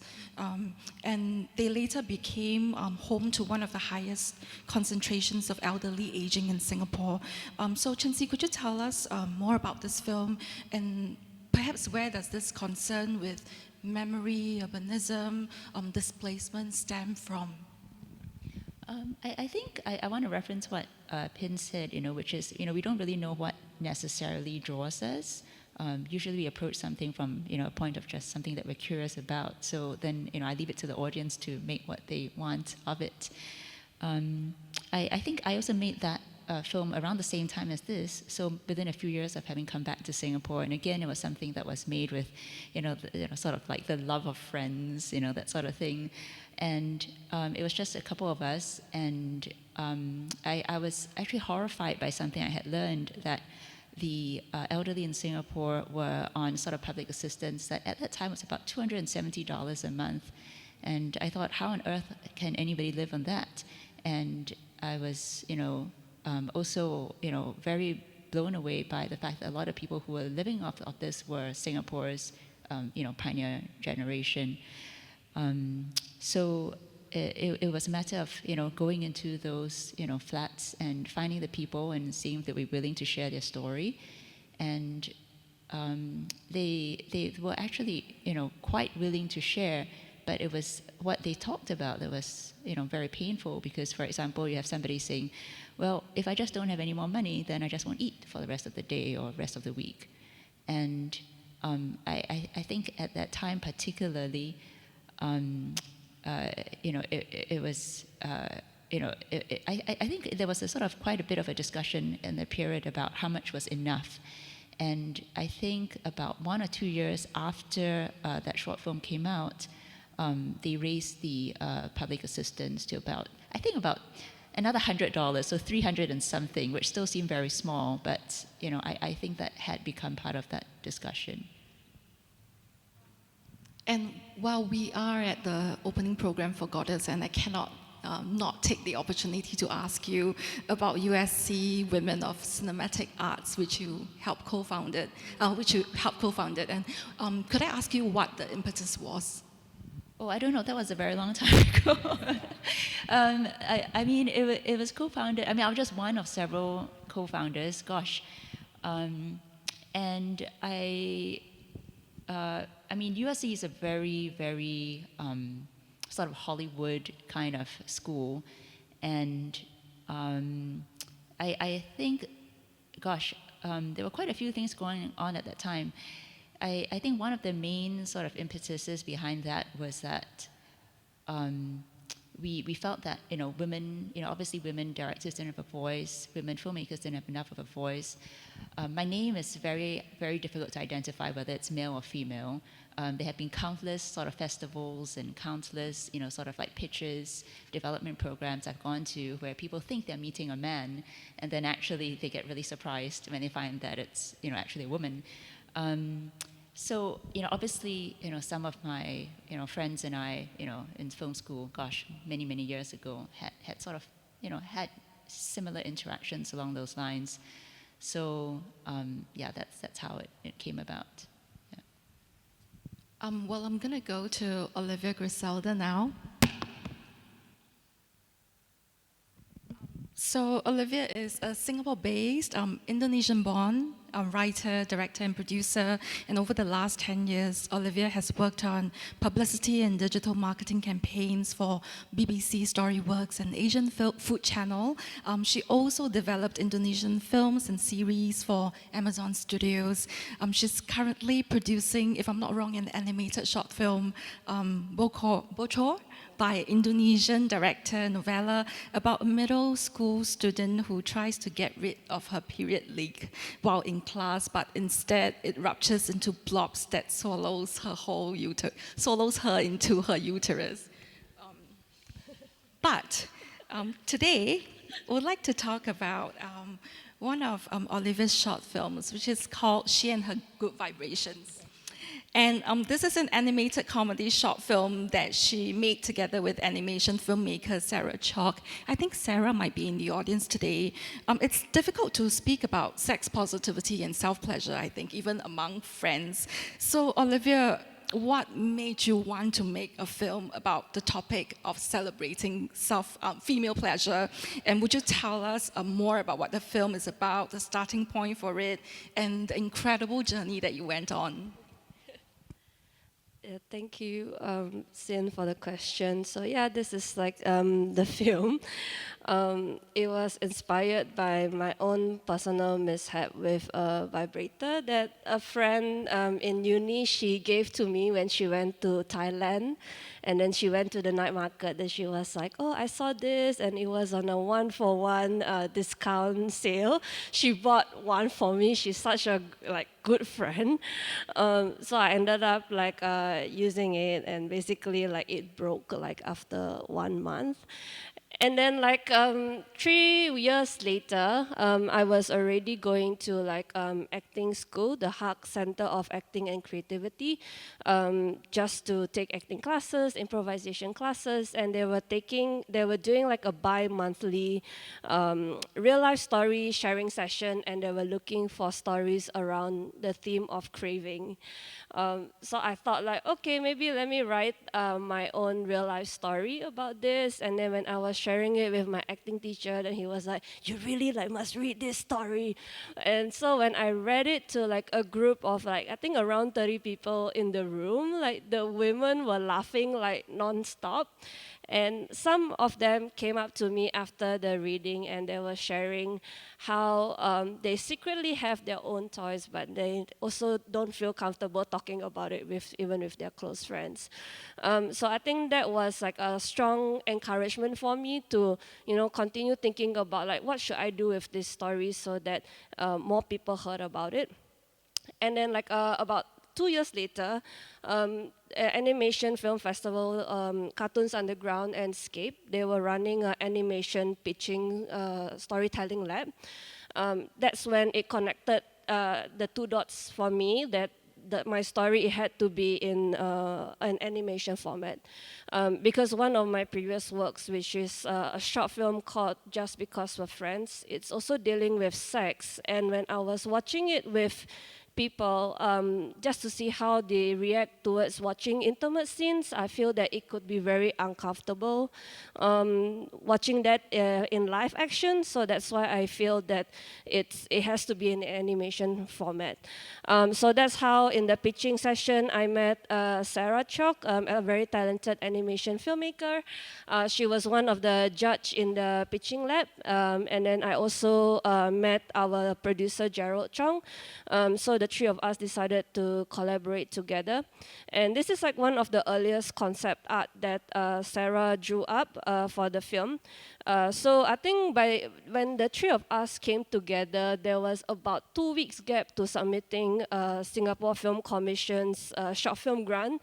So Sarah, myself and Gerald, we were working so quickly, and then Sarah put together a few concept art that basically sums up what the story is about. It felt like a storybook, just looking from the concept art. So yeah, I think that was the sort of the short journey of the film. It took us about 3 months to make the film. There was, I think, a team of around 20 of us. Not just from Singapore, but also from other countries like Indonesia, from United Kingdom, from India, from Portugal. Basically, all these talented animators and background artists, they were really passionate about this project. We were working on it mainly on weeknights or weekends. Sometimes they also have to juggle multiple projects at the same time. But because all of us really believe in the project, we managed to push it through and complete it. Yeah. It was obviously about your own story, but we see a 40-year-old something woman in here. What was it about the choice of a middle-aged woman then for your animation film? Yeah, so I think that was like one of the earliest conversation that I had with Sarah as well in having like a middle-aged lady as the central character. Like it's a very unexpected character for this story, and I mean she had like the best time of her life in this story. So yeah, that's the gist of it. I understand that the team also launched a Kickstarter campaign to bolster the production's seed funding for this film, and you not only successfully crowdfunded this, but you also successfully crowdfunded another of your film or a comedy web series called Alice Wants a Date through Indiegogo. And I wanted to ask you about, I guess, the sort of business aspects of things. How did you make the crowdfunding campaign work and getting a community to join you on the journey? So I think for this film, it was very interesting because it's been such a long journey, from the real life story showcase to the actual animation. So for She and Her Good Vibrations, there's been, I don't know, like people have known about the story. And when I re-pitched the idea to them, I think a lot of them were very excited towards it. I think for me, having run like a few multiple crowdfunding campaigns is always about having that continuous relationship with the backers, with the supporters, using crowdfunding campaigns as an opportunity for people to come on board along with my artistic journey. And I think because some of them also have been from the start of my filmmaking journey, it's also just been very exciting to share like what the I guess the struggles or like the positive experiences with them as well. Yeah. I'm going to take a pause for now and ask whether there might be questions from the audience that we can take for the filmmakers. Please let us know. Okay, we have one from Mr. Go.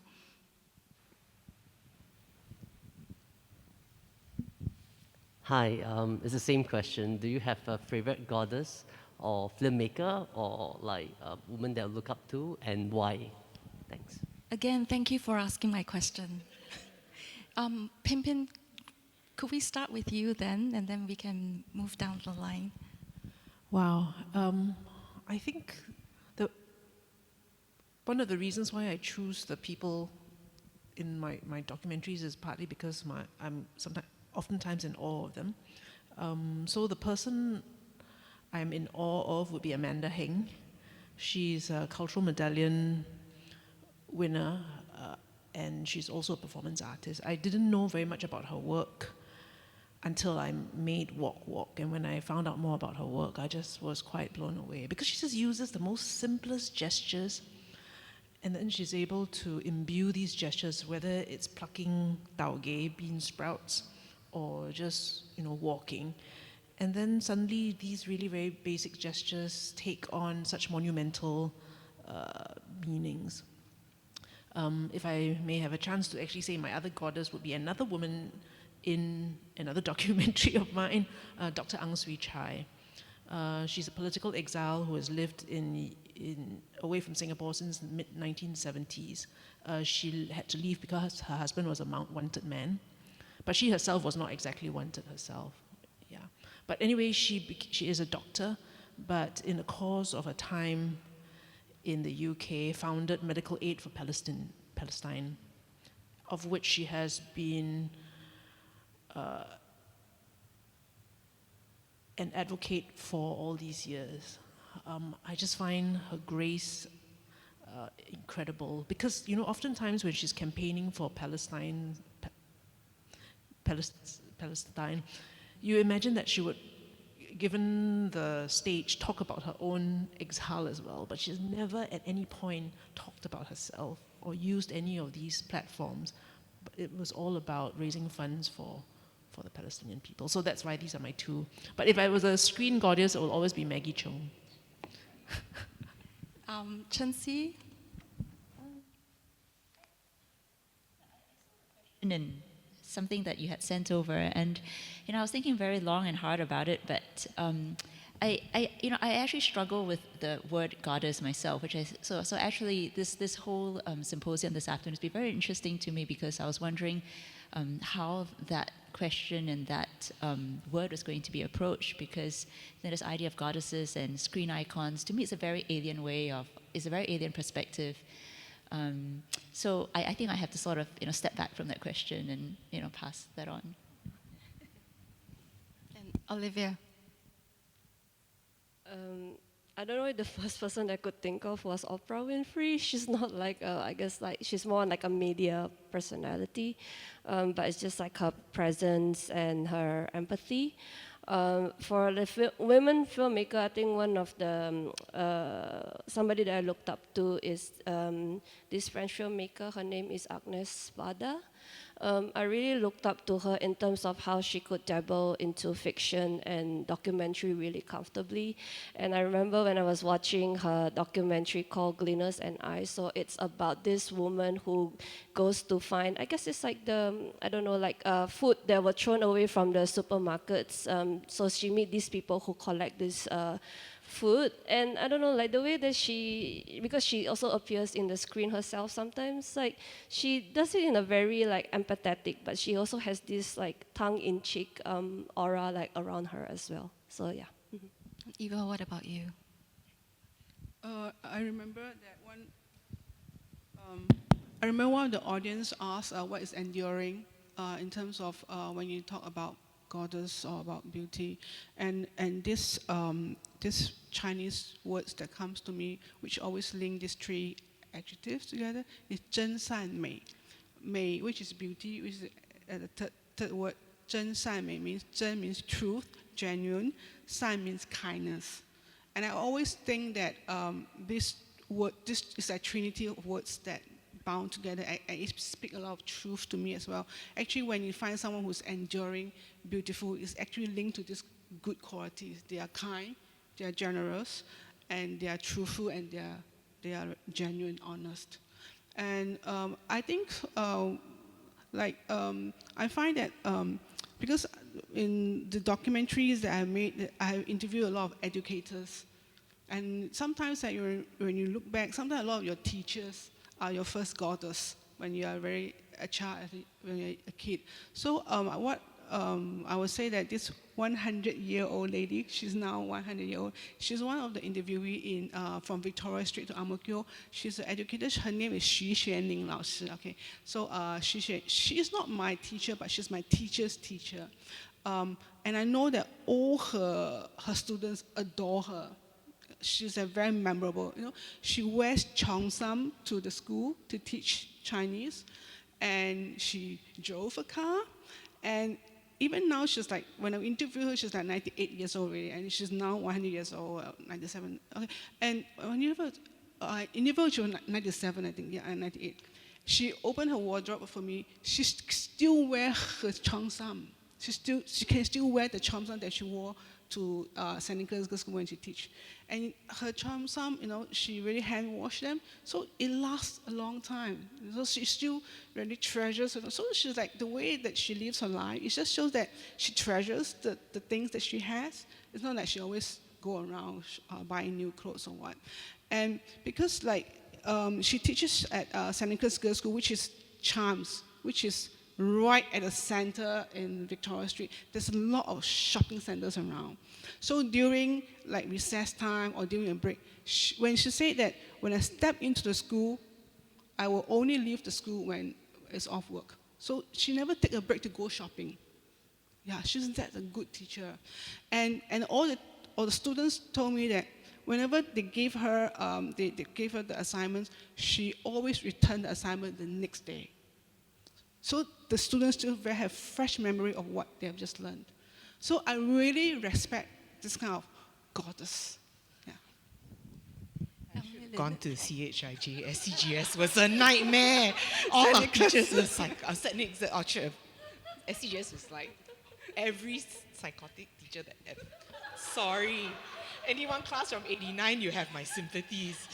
Okay, I think it's cool that we're talking about this and that we got to see some clips of Maria Manado, because for me, I think it was really Pontianak, that series, because I think a goddess needs to be ferocious as well, and that was I had seen that during SGIFF years ago.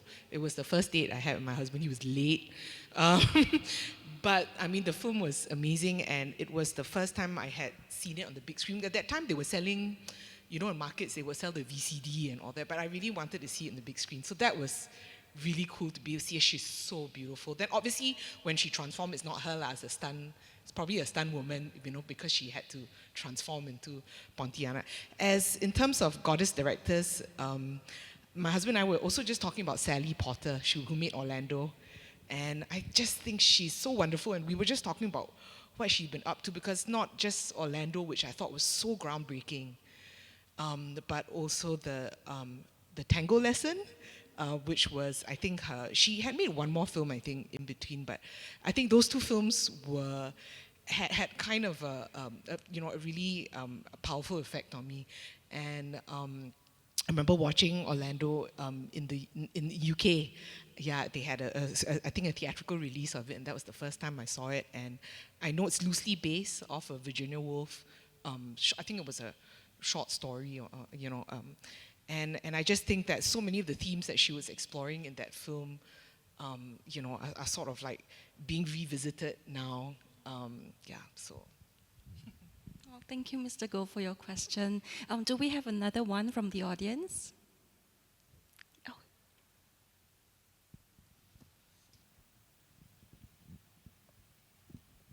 Thanks for the wonderful panel. I really enjoyed listening to all the stories. The question I have is related to your, evolution and journey through filmmaking. What have you discovered about yourself, or your relationship within yourself? Has it evolved over time through your filmmaking? Thank you. Thank you for the wonderful question. Anyone who would like to go first? I guess maybe we can start with Olivia.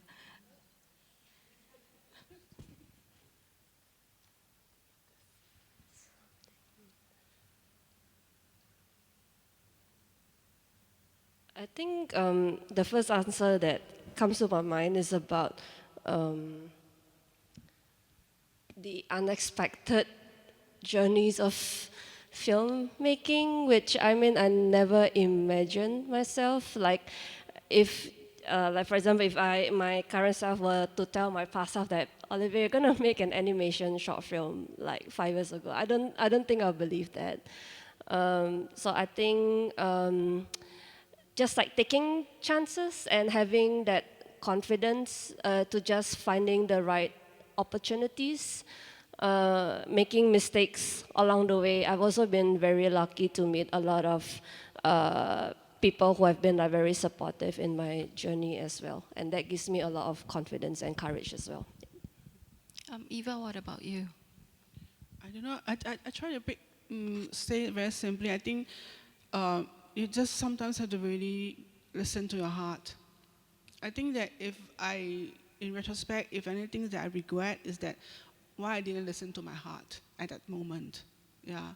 So it sometimes takes a lot of courage just to really follow your heart when your surroundings may not agree with you, but always time tells the truth. Lillian?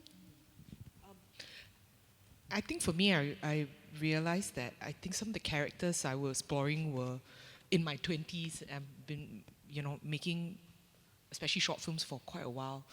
And I think in my 20s, they were, I felt that my characters were, there was still a lot of searching. And then in my 30s, there was confusion.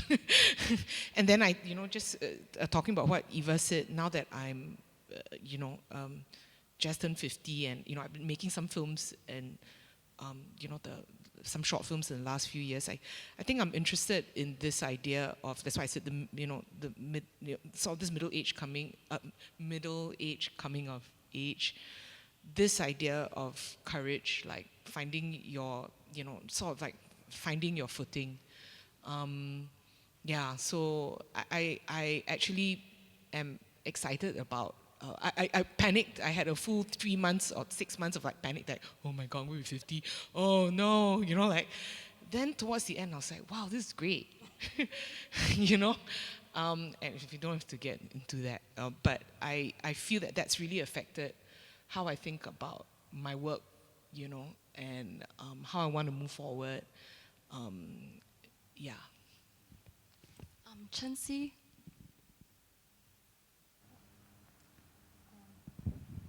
Well, I think you're always evolving, I think, as a filmmaker and an artist. But I think, you know, one thing that I didn't expect to, you know, impact me a lot, but it actually did, was after you have a child. And, you know, again, you know, in a room, you know, we were talking about, you know, a certain degree of, you know, being a woman and womanhood and all that. You don't think that, you know, I mean, you kind of think you're going to have a child and then you're just going to go back and do the same things that you always did. And it actually doesn't work that way. It changes the way, you know, you see the world, you know, priorities shift, you know, obviously the perspective shift. And, you know, what, you know, used to be a very all-consuming experience, you know, filmmaking actually becomes so not consuming compared to the all-consumingness of motherhood. So that was something that I never expected. And Pin. I think similar to what Eva was saying, where she mentioned about how you have to follow your heart. I've come to the conclusion that if you don't have nightmares about it, it's not worth doing. Yeah, so it's like you have to be really scared.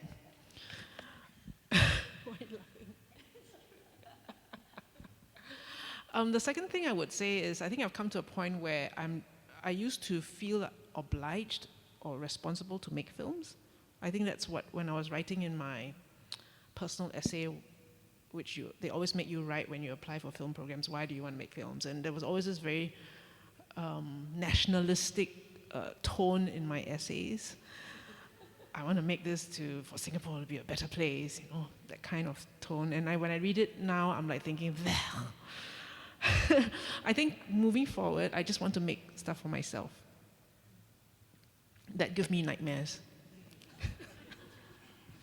When Sufi mentioned that the premiere was a chance for him to be fanboying around some of his favorite icons in Malay cinema, please allow me to share that I'm a full fangirl now, and I've always shared a fondness for all of their works, and we couldn't invite every single filmmaker that we share a fondness for onto this panel. So I'm really grateful that all 5 of you have really very generously agreed to make time, come together for our opening program, and we hope that we will be more conversations with all of you. And I'd just like to say one last thing, and I'd just like to read it off my notes in case I don't get it right.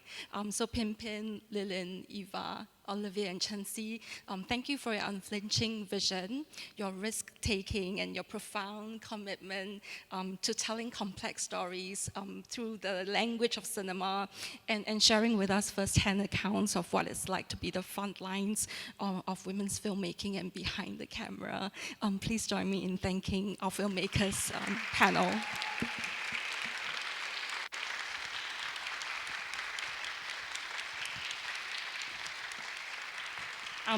And also, I will share thanks with Bethan and the ACMI team as well, Viknesh, Sufi, Russel. It's been a privilege to be able to encounter all of your stories, not just in the opening program, but through the exhibition.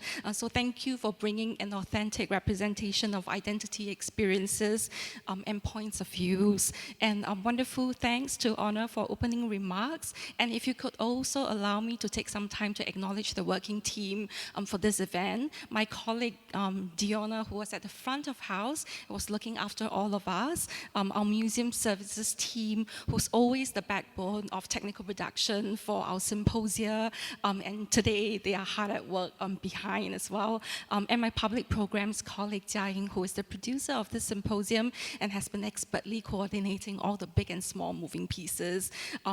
We do hope you get a chance to see Goddess exhibition if you haven't managed to. That your journey through the exhibition will leave you with fresh understandings of women on screen, but also hopefully a renewed affection for all the goddesses who have very generously spun us into their constellations in our day-to-day lives. So thank you so much for being part of the opening program, being part of our community, and continuing to be part of the ArtScience Museum story. Please have a lovely end to your evening. Thank you so much to the speakers and panelists again.